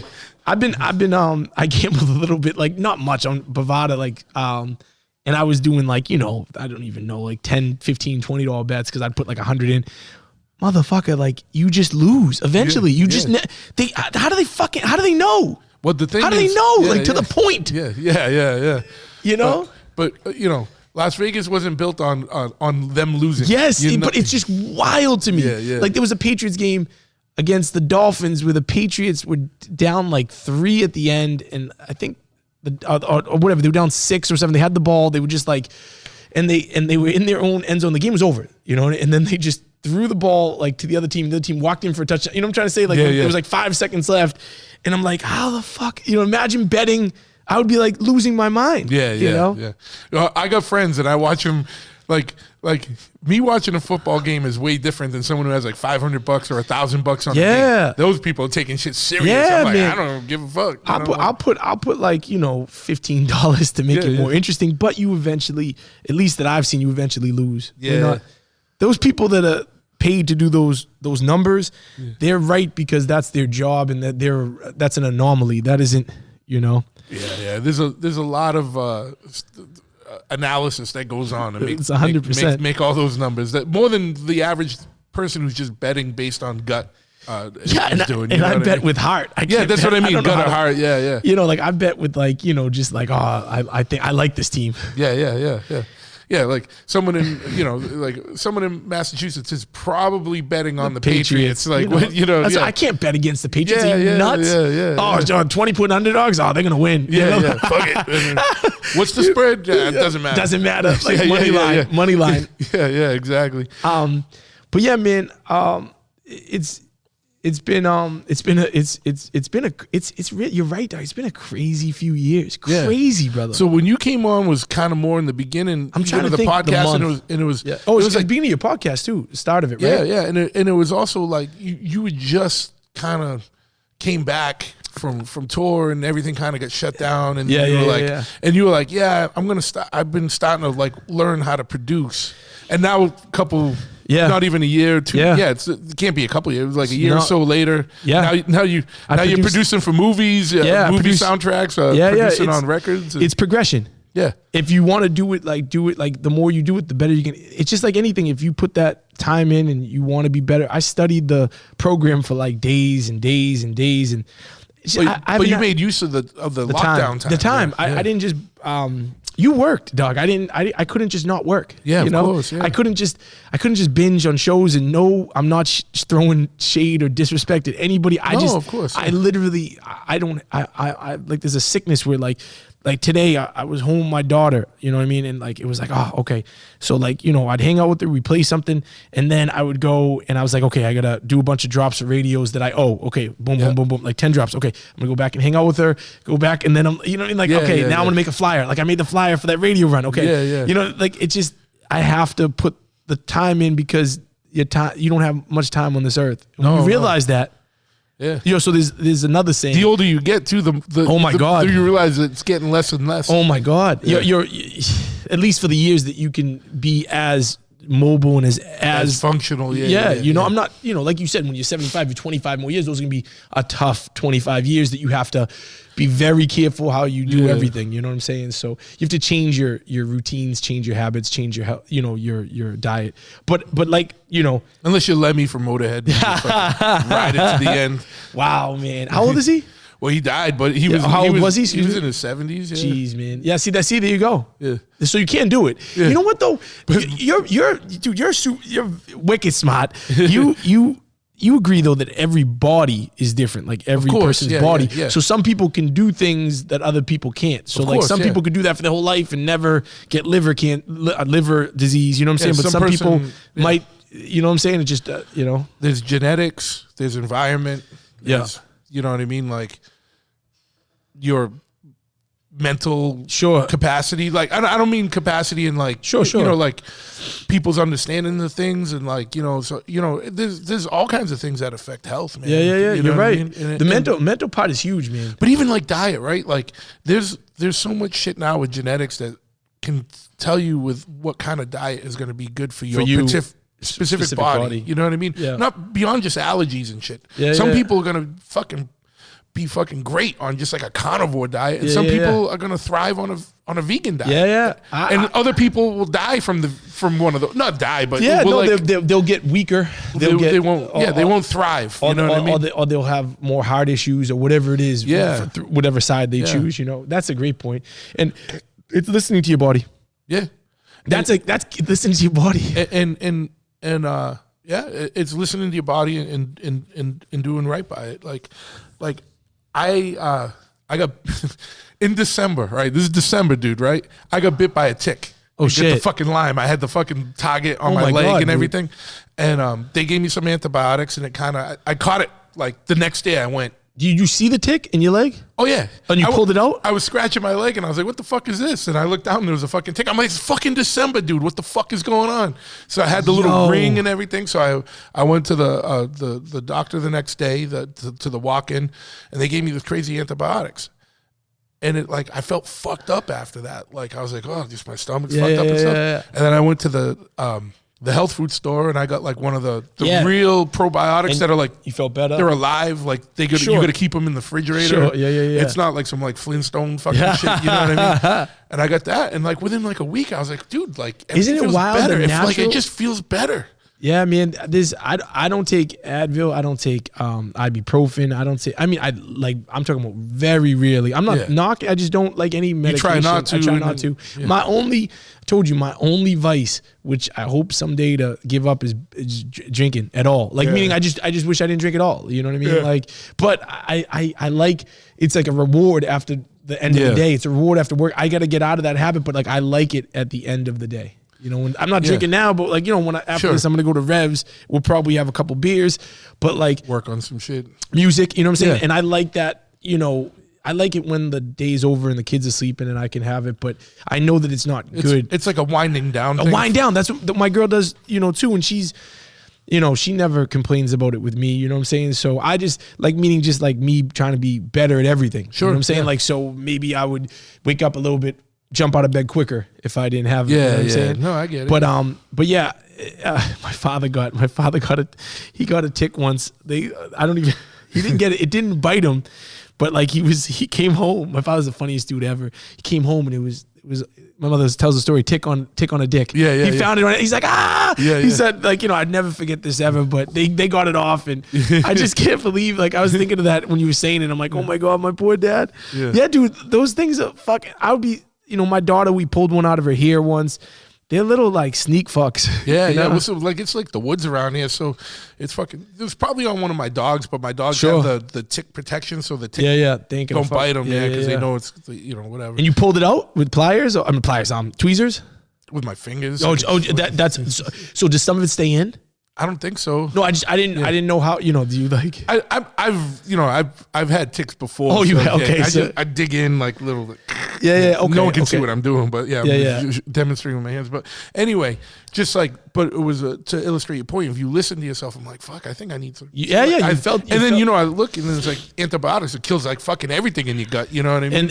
And that shit is good. I fuck with like people say it's gross, and I know it's gross, but I love apple cider vinegar. Oh, that's like a health elixir, man. I love apple cider vinegar. It's the worst, but I love it just to like. Oh, it's horrible tasting, but you just do it like a shot. The mother. I love. I like the kombucha. People say it's whack. I like it. Just you don't fuck with it. Once in a while, it makes your stomach kind of feel weird and shit. But once in a while, I'll do it. There's people that'll drink it 2-3 times. Oh, I can't do that. I can't do that. But you know, I will say this: when I don't have it for a while, it makes me like it fucks up my stomach a little bit. I need to get back into like having it a couple times a week. But I think that's what this is basically what that probiotic did. But it kind of flushed out your system. I'll shoot you a picture of it. But like it's like the ones that you got to get like because they're refrigerated, so you have to keep it alive, like you said. And you got to bring it right home, put it back in the fridge and shit. But it's good. Vitamins, man. I take vitamins. I take my fish oil. I take a lot of my turmeric. You know, anti-inflammatory. Yes, yeah, man. I try to just balance it out. I go to the gym. Too, man. And I usually the biggest things I do. A German boxer that I met when I was on tour. We shot a video in the gym. I was like, "What's the number one thing I could do? Number one, like if there's one thing that I could do the rest of my," he goes, running or like, walking, like walking fast, whatever. He goes, that's it. Like, lifting weights, like I like lifting weights, but that's, as I get older, it's like, like I like doing push-ups, but running and walking, like he's like, that's the best thing for your whole body. People say it's not good for your legs, but I don't know. I think it is. Walking or brisk walking is going to be less right? Like it's less impactful than running. You know what I mean? It's just, I feel better. I think the runner's high is a real thing too, man. Like you feel like. Sure, yeah, for sure. And I get that from lifting. But I love lifting is that I'm getting older, so I keep fucking shit up. No, and I'll feel my shoulder. I got shoulder arthritis. You know what I mean? I'll feel pain in my back, and I'm like, but I like lifting. It's more fun than freaking running. It's terrible. I'll put on a movie though, and I'll like just get into it and like kind of like trick myself. That's another thing, tricking your mind too. Like I said, with switching up a drink with a seltzer instead of an alcoholic drink or whatever. Yeah, I know. I'm one of the. I'm lucky in that I don't have urges to drink. Good. So I'll go 2 weeks without drinking. See, yeah. But when I go out and I drink, drink like full fucking retard. Yeah, you know what I mean? Yeah. I'm like fucking going like, I'm like, all right, I'm gonna drink. Like, You can't just do what's one of the. But you can go without it for weeks. But I can go out nothing, with weeks nothing, like nothing. Nothing. Yeah. It's just, and it's more for me, more social if I'm out with friends. See, that's dope, man. I admire that. Like, well, no, and it's nothing I've done. It's just I'm lucky. Like I fully appreciate that I'm lucky in that because I got friends that can't do that. Like, I mean, and like I won't drink during the day because that will fuck up a day. I'm not drinking during the day ever. You know what I mean? Yeah. Like I just been like anymore. Like it's just not unless I went to a Patriots game. Or it was like you're in at an event or something. Yeah. I don't drink before shows. I won't even have a touch of a beer just because I've seen like for 10 years now. I've seen footage before that. And I'm like, like just not on point. Not as the crowd might not know, but I know. You know what I'm saying? It's not. I'm like, I'm not laughing at what. No, you I'm can laughing thinking through years of all like sloppy shit I've seen. You know what I mean? And I won't do it. Yeah. This is before I was even doing Europe shows. You know what I'm saying? So it's when I wanted to tighten my shit to the point where I can do festivals and. But you take your. It's your craft. We do rehearsals. We rehearse for shows. I got a release party. Actually, this will be after the show, so it doesn't matter. But I got a release party this Saturday. I can't even say the date. What's the 12th? The 12th. Okay, But so the show will be this will air after. But yeah, dude, I'm excited to perform, but I'm a little nervous that I need to rehearse. Yeah. Well, not nervous of me performing. Nervous like I want to rehearse some of the stuff if I'm going to do new stuff. Of course. Yeah. If you want, send me the flyer for the show and I'll post it up. Because I know this will be out afterwards. Yeah. But I'll send it to you after. Yeah, let me know anything I need to send to. And like I said, man, if it gets late, we can, I got to go to Revs anyway, so I don't want to. No, I'm not pushing it along. I'm just saying, so I don't forget. Like, you're the man, dude. You're a great friend. And I'm just grateful like that. I got connected with you because of Lord Witham, because of Meta P. They were like pushing, like, yo, you gotta mess with Big Truth. And I was like, yo, I'm absolutely down, send me. And then I was messaging you, and I'm happy to have anybody who's down to put me on a platform to talk about what I'm doing. Yeah. Because as soon as you lose that appreciation, I think it sours a lot of the experience of putting out the record of because you don't have to have me here, or like places don't have to have me. And I think that I could get like, my cousin Patrick, he does like a football Patriots podcast. And he was actually, it's funny when I think of you, the older days when you were with, 7L and Esso and the crew and stuff like that. My cousin Patrick was like a member of our crew just because we were so young, and he was a part of the crew. Yeah. Not you specifically, I just meant like when people are in a crew, and he's like, he's a teacher now, and he like helped us our first couple of years, like 20 years ago. And he just reposted something on his Patriots podcast. He has a good following for the Patriots podcast. That's what he does on the side. He has a legit Pat's Pulpit. I'll give him a shout out. But he retweeted like the new album, and one of the people like from Nashville, soon as he retweeted it, like, the person, commented, I'm buying this right now. That person has bought 2 records, 2 CDs, and now he's asking about like, buying an old record. It's just, but that's sometimes all it takes is like, so like, if there's somebody who's listening to this or somebody, you got to see big picture, man. Like, now he's a fan. Like that's a fan. If you get 1,000, I think it's 1,000 fans who spend $100 a year. Do the math, 1,000 fans. All you need is 1,000. Yeah. And we're getting there, brother. So that's $100,000. So and like I used to just joke about this, right? Like on like Chophead's Facebook, we have like 75,000 followers. Yeah. I was like, if half of you would buy a T-shirt, that's it. I could just do rad shit for like a year and a half and just work. You know what I mean? Like Like, but obviously I'm just kidding. But you know what I mean? But it's like it's fucking bananas. 1,000. Yeah, that's it. And we have like a good following on. I don't really use personal Facebook, but our music page or Instagram. Yeah. But people who go out like, so if you spend $100 a year. Yeah, that's let's say that's 2 records and a shirt. You know what I'm saying? Yeah. Like, so $30, $40 a record because it's a collector's double, whatever. But that's wild. And now that dude is buying everything. Yeah. And he's from Tennessee because he loves it and he supports it and it's resonating with him. And that's, if there's a million people like him who don't know the music. Yeah. Who all they need to do is if they hear that we got a record with Method Man and it's a great record, if they hear that we got a record, with Esso or, whoever, I'm looking at the record, or Coogee Rap, brother, that's it. That will just, they'll buy in. And especially, so, to circle back, when I posted that picture of me up on that high rise, outside on the ledge, like dangling over the side with the window, I've never seen more love ever. The only time I saw more love was when we had the #1 record in 2017, like vinyl sales at UGHH, which is like, our Fat Beats of Boston. Yeah. We were against Conway and West Side Gun and Wu-Tang had an album, for their vinyl record sales and stuff. Yeah. But I was out there on the ledge, and now you got these people writing local 748, local 392, like and they're like, whoa, like you do this and do music, you know what I'm saying? So when I did an interview recently with the Weekly Dig, the Dig Boston did a story on me a couple weeks ago, which was so dope. I mentioned that the union. Now these dudes are banging on the wall type shit, like, oh shit, like he's repping us in this paper, and I'm who I am. I'm a regular dude. Yeah. And I think that people connect with that. Sure. Vulnerability is where, I'm telling you, dog, that's where it's at with people. More so now than ever. Like, but you know what I mean. Yeah. But 20 years ago, like, yeah. hip hop was the fantasy. It was sure. But there was more money. Sure. There was more of an industry, but like it was more people were selling projections. Yes. Oh, absolutely. You know what I mean? I was just watching Teenage Mutant Ninja Turtles with I can't remember the full thing out with my daughter, and that's when hip hop went mainstream. Vanilla Ice was on with the Ooze one. Go Ninja, go. They were on the stage and were like, that's of course it went industry, like, but that's when it went industry. Like that's that movie made $300 million, whatever it was. Yeah. So. But I agree completely. But I also know the people that resonate, the people that really hit me are people that, like, the Wu-Tang dudes who are Biggie. Like, when Biggie said, like, oh, his what do he say? He's like, the girl's so good I'd suck the dad's dick. I was like, I'd never say that ever. I can't believe he said that.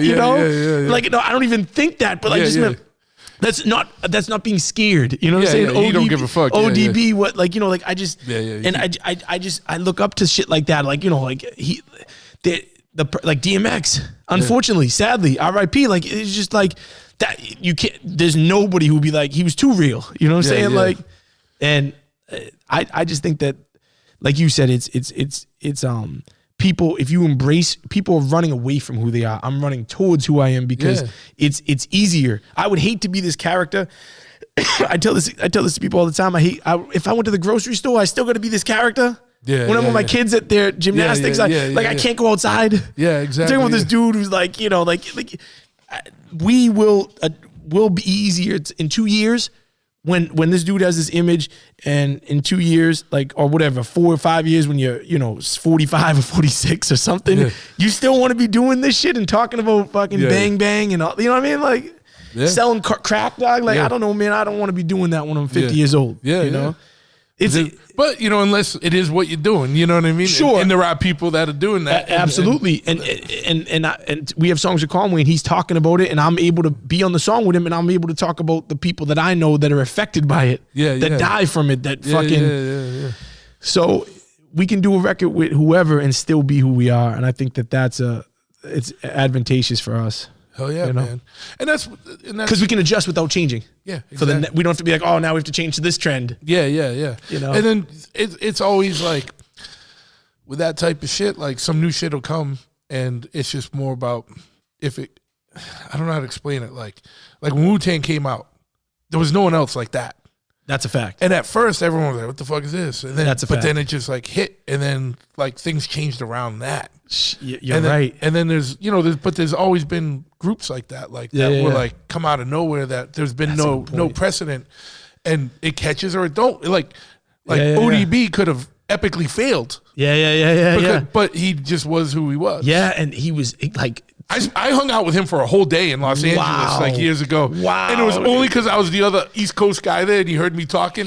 And this is great. He was not like he was who he was. I mentioned that because of that, meaning like he didn't he took me for a day. It was one of the most bizarre, fucked up days, but I can still fucking laugh about it because I was like, this motherfucker was fucking who he is. Off his fucking rocker, dude. Like, before you tell me that story, have you heard the Mariah Carey remix story? Please tell me you've heard. It's the funniest thing I've ever read in my life. You've heard with ODB? Yeah. You have or you haven't? No. I've. Go ahead.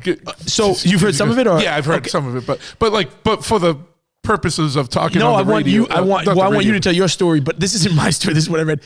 I reposted it. Like I copied the article and like I posted it and it went like, you know, people were like, oh my, sharing it, going crazy. Like, cause I just copied the article. Like I don't usually post random shit, but I was like, this is like, you got it. Yeah. They should make a movie out of this experience. Yeah. So Mariah Carey wants a little like edge and like, you know, rap gutter on her song. I think it was Mariah, you're on fire. Whatever it was. But so she wants a remix and Sony hits up ODB and like I think they were like 20,000, whatever they said, 15,000. And he comes to the studio and like she's not there. You know, like, so I don't forget where it was. And he comes in and he's like, you know, talking on the phone with a chick. He doesn't even talk to anybody, swearing at her, like, fuck you, bitch, like, da-da-da-da, like, talking mad shit. And, like, they're in the studio, like, this is like an hour, like, him in the studio. And then he's like, you know I love you, baby. You know, like, he hangs up with the chick. And I'm, like, butchering it. But the engineer, and then he's like, I ain't ready yet. We need some drinks, da-da-da. We need this. Like, he's like, give me this. Like, give me that. He goes in the studio. He starts drinking. He listens. Oh, yeah, that shit's dope. That shit's dope. He passes out for like 3 hours. The engineer's just like, what do we do now? He picks like a piece of food out of his teeth. He goes, oh shit, that's what that was. That had been there for like a week, you know? He goes in the booth. He goes, yeah, Mariah. He says like one line. He's like, yeah, that shit's dope. Keep that. Comes back out, falls asleep again, dog. This is like a whole day. And I think he got like 2 bars done. He's like, yeah, keep that shit. And he leaves and they send it to Mariah. She's like, oh, that shit's dope, da-da-da. He's like, we need to have him come back and finish. So he's like, it's going to be another 15,000. He comes back to the studio. He does like the same shit. I think he does like another 2 bars. He passes out. He's like, and then she loves it. She loves the song because it's like, you know, him on the song and it sounds cool to her as a singer. Sure. And he goes, and now he comes, he's like, well, we want a video. He's like, oh, it's gonna be another 15,000. He comes to the video. He goes, I need to get clothes. He shows up. He's like, I don't got no clothes. So they give him a card. They have to stop him because he's at the mall buying like, you know, Gucci bags and stuff like luggage. Like, where the fuck are you going? And yeah, dude. I'm telling you, I'm butchering it. It is the most brilliant. The engineer is like, because the engineers usually have the best stories because they're sitting there watching and waiting, and everything's unfolding. Yeah. And he just was like, I mean, like when he said that he picked up, and I could just see him talking mad shit to the chick, like, yo, fuck you, bitch, you can't talk to me. At the end, you know I love you, baby. You know? And then he passes out. He's like, nah, we need some drinks in here. Like, fuck this. He starts yelling out of nowhere. Yeah, I mean, he was, and then the best one was that he walked in to the story with again, I don't know ODB, I'm just reading these stories, but he walked into Praz and Maya when they were doing that song, "You're a Superstar, that's what you are." It's for the movie with Warren Beatty. Holy shit, Warren Beatty. But he walks into the studio and he goes, this is my session, da-da-da. And they're like, no, this is our session. He's like, no, this is my fucking session, da-da-da. He's like, this is, you know, whatever. They're like, do you know where you are? He's like, yeah, this is my session. Get the fuck out. He's saying this to Praz and all them. And he's like, yo, get out, man. This is my session. And he's like, yo, I'm supposed to be at, you know, whatever. He says the name of the studio. And they're like, that's in New York. This is California, Doug. He's like, he was on the wrong side. And he's like, and then he like, while they're saying this, to him. He hears the song. He's like, oh, that shit's dope. Put that shit up. Let me rock on this. You know, like he goes in the studio. So that's how he got on that song. You know, like, but that's wild, dude. Yeah, dude. I was still a DJ, like college radio DJ. And he gave me a drop. It was literally 10 minutes. And most of it was him breathing. And he was just like, no, stop it. He's just, it's going down. It's going down, son. Truth. Was he just all fucked up? He was just fucked up. Dude, it was like 10 minutes. I was like, I can't even play this. Like, I'm going to have to cut this up. Yeah, which is kind of dope, though, because you get a lot of stuff in there. But, you know, I wish I fucking had it. Oh, you didn't keep it? It was on micro cassette. Because I was going to say, yeah, you're going reel to reel? 97. It was a micro cassette. Like, remember little recorders? Yeah, of course. And I had to put it, we used to put them on those DAT tapes of the tracks. Yes, yeah. You know what I mean? Like, that's before me, though. Like, but I know about it. But yeah, this is like mid to late 90s. And it was just like, dog. I was like, I can't believe I made it out of this day without being arrested. What? He was just so over the top. What station was it? What college? Like, I mean, what were you in Massachusetts or? Oh no, in California. In California. At that point, I was at University of Arizona. Okay. Oh, so you were and he was with you in Cali or Arizona? No. Remember a magazine called Rap Sheet? I think yes. Like, they had me come out and speak at one of their conventions. Yeah. And but it was in L.A. Okay. So we were out there for that, and that's when you kicked it with him because he heard your accent. He heard me talking. He was like, all right, yeah. Fuck. He's like, so you're just going around with him. Oh, he was like, crazy. Oh, he's like, yo, East Coast. I'm like, yeah, I was in Boston. He's like, all right, you're with me. This is when the phone. Like, fuck all this California shit. And this is when you wish you had a phone. You take all this. You couldn't even have like a ton of pictures of this. Yeah. And it was just all day was fucking bananas. But yeah, rest in peace, ODB. He was a funny dude, man. But I was like, I can't imagine trying to be in a group with this guy. Like, yeah, and you noticed that all the festivals, they're like, ODB's not here. yeah. Because he wasn't. It wasn't an act. He was just that was fucking bananas, you saw the Grammys when he came up on stage. Yeah, he's like, yo, Puffy's cool, but Wu-Tang's for the children. You know, I got this nice suit. Like, that's legit. He wasn't trying to like. Yeah. That's the Grammys, dog. That's not like they were cutting him off. Like, oh, cut my shit off. Yeah. But yeah, man. This is, it's cool when there's like real characters in life, and it's like, and I'm lucky that I've been like in I feel like the podcast is kind of a reflection of that. But I've been in a lot of different worlds. Like, sure, the motorcycle world, the rock, rap, music, hardcore, punk, metal stuff. And there's like legit characters. It's like my favorite thing because it's like it makes the world so much more interesting when there's people that just don't give a fuck and they're fucking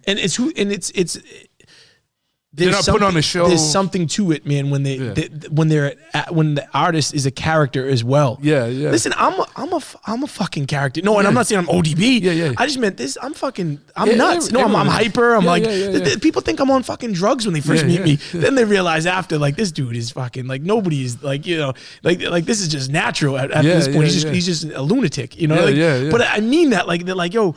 Like I'll see the dudes at 7 a.m. on the Union Job, and they're like, "Are you what the fuck?" Like, you know what I mean? Yeah. Like I don't drink energy drinks anymore, by the way, because that shit was making my heart like. Yeah. I was getting scared, dog. Yeah. Not to knock it, I just meant to tell you. Because I would have that shit. Forget about it. That is, dude. This one, I saw this. I thought it was a sparkling water. Yeah. It has some caffeine in it. I'm like, I don't drink energy drinks as you got one right in front of me. It's you know what I mean. It's like a sparkling water. I haven't had this one has. Well, that's better than. This one, it's electrolytes and a little bit of caffeine. It's like a cup of recovery coffee. Too. A cup of coffee. I've never had coffee, by the way. Yeah, but I'm saying it's like this isn't like a Bang. I usually drink Bangs. No, those are scary, man. No, this is way less than that. To be 100% clear, like I haven't had like a Red Bull, Rockstar. No, okay. No, I mean like in 2 years, and I was feeling like Yeah. Even when I grabbed this, I thought it was sparkling water. But yeah, it does say caffeine wicked big though at the bottom. Yeah, I know. It's fucking how much caffeine is in this now? Because now I'm tripping. But yeah, I don't even see it on here. It's funny they slipped this shit on. They didn't lift. They didn't list it. It didn't even on there. But yeah, it No, but see. 70 milligrams. Okay, fuck that. That's nothing. But it just says it. Yeah, I know. I probably knew too, dog. But this is 160. But I think Bang is like 300. This is what I'm saying is like I wasn't feeling fucking good. No, 70, that's a joke. But you said you got to listen to your body. Yeah. Yeah, and I was. So the one crazy thing that I got during COVID was like I started getting vertigo. That shit is fucking horrible, dog. I know, I get that. You get it too? Thank you, God, that like this, brother. And it's unexplainable to other people because there's nothing. But dude, how the fuck you working at heights? I know. Yeah. Like I'm not on the ledge every day. Yeah, I'm strapped in, but it's debilitating, dog. Yeah. Like, so we had a friend that used to ride with us that kind of quit riding, brother, because you can't have vertigo on a bike. I don't get it. I don't get. Like I just meant like when I have it and you wake up and everything, brother. It's horrible. Oh yeah, no, like, I know.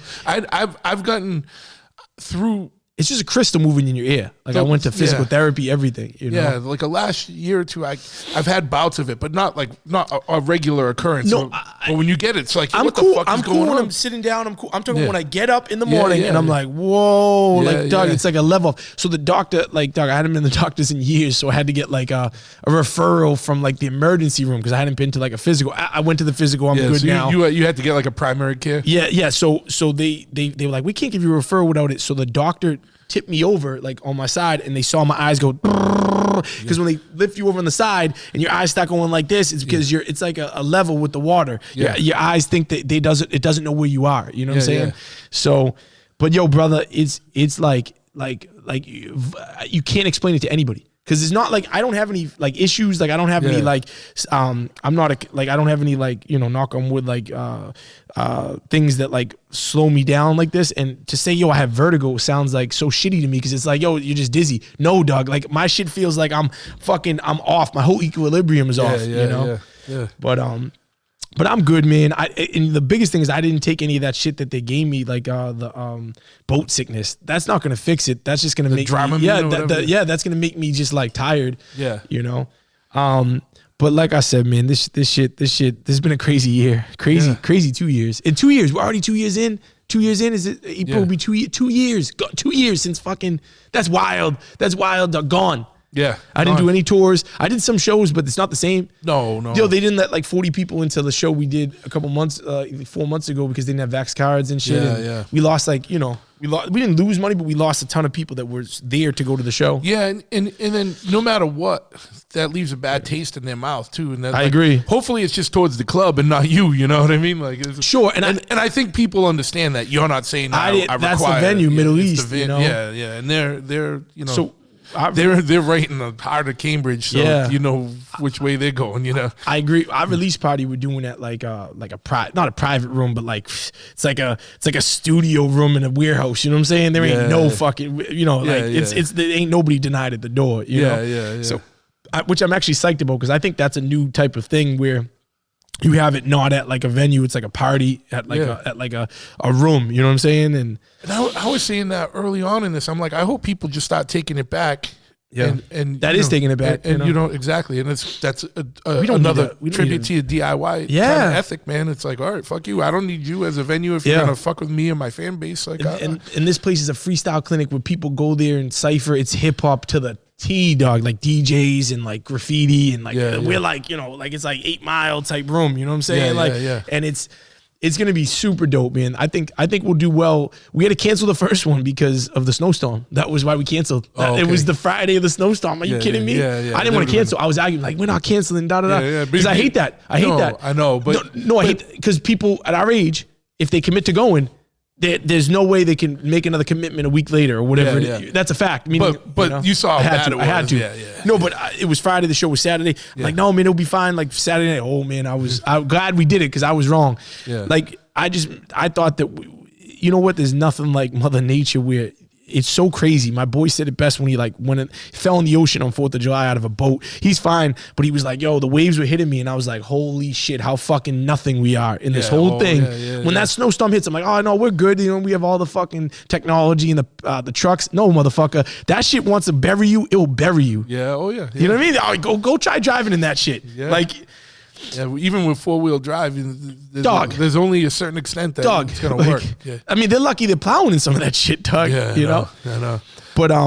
But I got a jet too, man. I appreciate you. I don't want to cut it off. No. I hope I don't know what your average is for. We almost went 2 hours. Yeah. No, it don't matter. It's like you're the best. You're the best. Some man. are 50 minutes. I've had some that are like 3.5 hours. Oh man, I want to do one of those, but it'll be a long time because I appreciate you having me twice. My goal was to have this other record later this year, which I'm really excited about. Yeah, and come back after the new record, talk about that, the process of that, because that one's more of a conceptual. You can lay out the concepts and the production is crazy. Pete Rock. I haven't even said this that much. I haven't posted it, nothing, but Eric Sermon produces on it, and Illmind. Illmind, who started off like he did something for Acrobatic. Yeah. So Eric Sermon, did he rap on it too? No, just produced it. He wanted to rap on it. I was like, nah, this is a story. Not that I denied him, but I'd already wrote a whole record to it. And maybe he could do an intro or something, but I wanted to like, it was a story about me like playing college basketball and then how it transformed into music. Yeah. You know what I'm saying? Like I was doing music too, but how it's like, yo, can't play basketball when I'm 40. You know what I'm saying? I can still do music. Yeah. You know, so, but who else produces? Apollo Brown produces on it, and there's some Black Milk producers on it. I love Black Milk stuff from Detroit. It's got great, crazy. Like, Method Man's back on it. We're going for the stars on this one, man. Yeah. I think we might have a label too. Maybe I'll talk to y'all. I definitely want to put this out with somebody. It's not like this one. This one I want to like reach more people. Yeah. Because I have like it's a fantastic. It's the best music I've ever done. Honest to God. Man, yeah. You know. Hell yeah, man. Ego and the Enemy 2 is that, but Dining in Dystopia is out now. Yep. So check it out, Dining in Dystopia. And it's at it's Instagram at m.boston. M.Boston, yeah. And then what's the Bandcamp? Bandcamp's the same, just m.boston. Okay. You know, if you type in m-dot Dining in Dystopia, it will come up. And at m.boston for everything, Facebook, Instagram. You're the best, man. And I'll have the links in the show notes too. So if you don't have to remember it, just remember when you get home, look at the notes and hit the link. It'll be a hyperlink. You can just hit it right there. You know, I'm a hyper person. It's a hyperlink. There you go. So, but we got the CDs too. I put 4 bonus songs in the CDs. They're almost sold out. We didn't do that many. Just real quick, we did a CD run. My homie was like, "Yo, you need to make CDs for people that don't have vinyl record players." So I got CDs too. Just you have to message me for those. But we have 4 bonus tracks on the CD. Because you couldn't fit them on the record. Of course, yeah. Vinyl. I wasn't printing 2 records, dog. No. 21 minutes per side if you want it to sound good. If you want it to sound good, yeah. Because if you do any more, it starts to... But you know. So and then you know what happens too? For years. The space in between songs, the grooves get small. It's harder for a DJ to find the next track. I think 11, we did 21 minutes per side. I think that's that nice pocket. That's the sweet spot, yeah. That's the sweet spot. Yeah, so we could get... I wanted to get as much content on it as possible. Yeah, of course. But I wasn't printing 2 records. The numbers is like... No, because then, you can't. 2 records? Like, come on, dog. Yeah. So... Ego and the Enemy 1, we had 2 records, but a label put that out, so that's different. Vinyl, digital in Germany. Stay tuned for everything, man. Go check out the video with Paya. It's called Next Level. What's your YouTube page so people can see the videos? Same thing, m.boston. M-dash. No, just MDOT Boston. MDOT, okay. Yeah, just when you search the name, it's M-dash, but like everything for like when you have it as a... It's dashless. Yes. Yeah, when it's, what is it? Not a hashtag, when it's... it is the at. The at. No, but what is it with after the line, the HTTP, what's that? But whatever, after the .com, it's it's m.boston. Yeah, Trying to think of the slash. But yeah. Like I said, you're the best, man. I know you got to get over to the studio. So Same thing as last time. Try to make the whole trip worth it where I can do other stuff. This was worth it. I get it. 2 hours, man. I'm going to do as much as I can out there. It shouldn't. Oh, yeah, because you're coming from Beverly. No, it's not 2. It's like an hour and 40. No, Beverly. So I'm hit some track. Yeah, you're. So I'm like, I'm 40 I'm 35 from Boston. You know what? I'm like 30 from Boston, but like I'm factoring in like if there's traffic. I'm driving it a little after 5. You know, so and it doesn't matter. Like you can be at like 9 at night, and there's gonna be some weird shit. Today there was some traffic. You know where you hit it is at Quincy, right over there. Oh right? yeah. It's always like that blockade. You know what I'm talking about. Right before the split. Yeah. Right before the split, and it gets wild right there. It's like the wild, and people are like, and I gotta worry about not texting over there because people are just jumping in front of you. Yeah, you know what I'm saying? Oh shit, last minute. The wildest shit I ever saw, that it was me and my father. We were coming back from somewhere, and there was this old man who was stopped right at the split. I'm like, yo, you're on a major fucking highway, dude. You're on 93. And you're just stopped in the middle of the fucking highway because he was trying to figure out. You could see he was an old guy confused. I'm like, dude, I hope you don't die, and I hope you don't kill nobody else because you can't figure. You're confused. You don't know whether to go right or left. One thing I was going to tell you is the coolest thing for me with me. I have all my friends with me, so like they respect and love me because I never stopped. Like they got jobs, they got married. I talk about that on the new album too. You know, whatever it is, the kids, whatever it is, but they slowed down and I pulled them with me. Sure. You know what I'm saying? So like, you know, they would take a break for 3 years and I'd still go, and then I would put them on a record or I'd take them to Europe with me. Yeah. I'd rather have them with me Like I'm not saying like, you know, they're great MCs now, but I'd rather have like somebody who's a good MC who's willing to grow and who's my brother over there than somebody who just is a nasty MC but not like a great person or not easy. Yeah. So when I have them there with me, we have the most fun because I have my family and my brothers with me. So that is the coolest thing for me ever in this music is I don't just have like some big name rapper with me who might not be a great person to tour with. You know what I'm saying? Or there's gonna be a ton of baggage that comes with him. You know what I'm saying? So and you gotta people don't I think understand like what kind of proximity you're in with people when you're touring. Man. Oh my God. You know, my God. Especially us with independent. Yeah. You know? But to me, it's the same thing, man. No matter what, like if I go to a bike show or if we're doing music stuff somewhere, like, and you're just whatever, you're in another country, something that if you were alone, would be such a shitty situation. It becomes wicked funny. If you got somebody with you, or like the right person with you, you're like, fuck, we're trapped here in this Romanian village. I don't know who the fuck I am. We're having a blast, man. You know, because if you were alone, you'd be like, fuck, what do I do? But if you're someone else, you're like, fuck it, whatever. I actually don't mind the alone as much. I know what you mean. No, I just meant like, because I'm kind of like, you know, but it's better with. Yeah. Something that's like fucked up is like more funny, I think. My homie Core is Kramer. He's fucking Kramer, dog. This dude is an astronaut, and I mean this, dog. Like he's incredible. He sings, he produces, he does everything. That's another thing. In our crew, I don't want just rappers. You have to do other shit. You know, everybody can rap. We're talking, you can rap. You know what I'm saying? Or you can become a good rapper. But do more stuff. Yeah, you need do to more bring stuff. Bring some other shit Hype to the man, table. Yeah. You know, drummer. You know, art.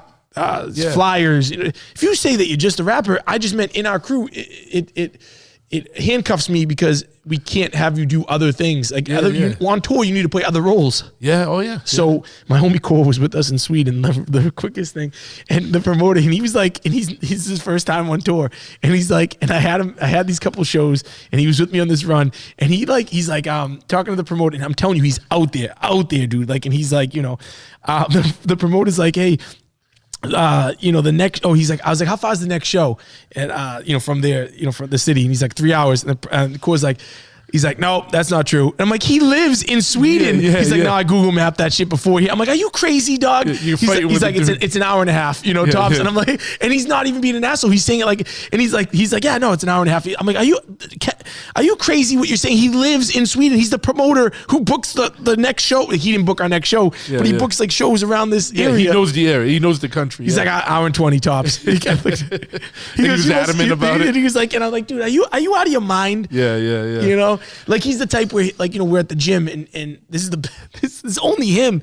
A couple weeks ago, we're at Lifetime Fitness, which is like $190 a month or something stupid. It's like Lifetime Fitness has like 3 pools with slides and, you know, saunas and jacuzzis and all this shit that you don't need, but it's really nice. And I came as his guest because it's free. I want 3. So I came in there as his guest, and we're in the locker room. And there's like all these rich motherfuckers, and we're in the locker room and we're putting the stuff in the locker. And he goes, don't trust your shit in these lockers. And I'm like, what do you mean? Like, and there's 2 people like, oh, what happened? He's like, they stole all my shit. I'm like, nobody stole your shit, man. I was like, and I don't even know what he's gonna say. I'm like, I'm at a $10 gym, and I leave my stuff in there every day. I come back and it's there, and I have no lock on my shit. This has a lock that automatic, like a code that you put in for whoever comes and uses the locker.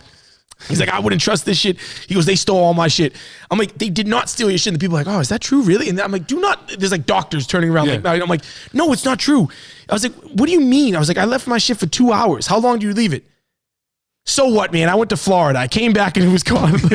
They cleared out his locker because it would have been like 2 weeks. You know what I'm saying? They didn't steal it. They threw it out. He's like, I had oils in there. You know, I'm like, dude, what? Shout out to Core, dog. That's it. I'm done. But I had to tell that story. All right. That was fantastic. Keep it locked. You know? All right. Fuck yeah, man.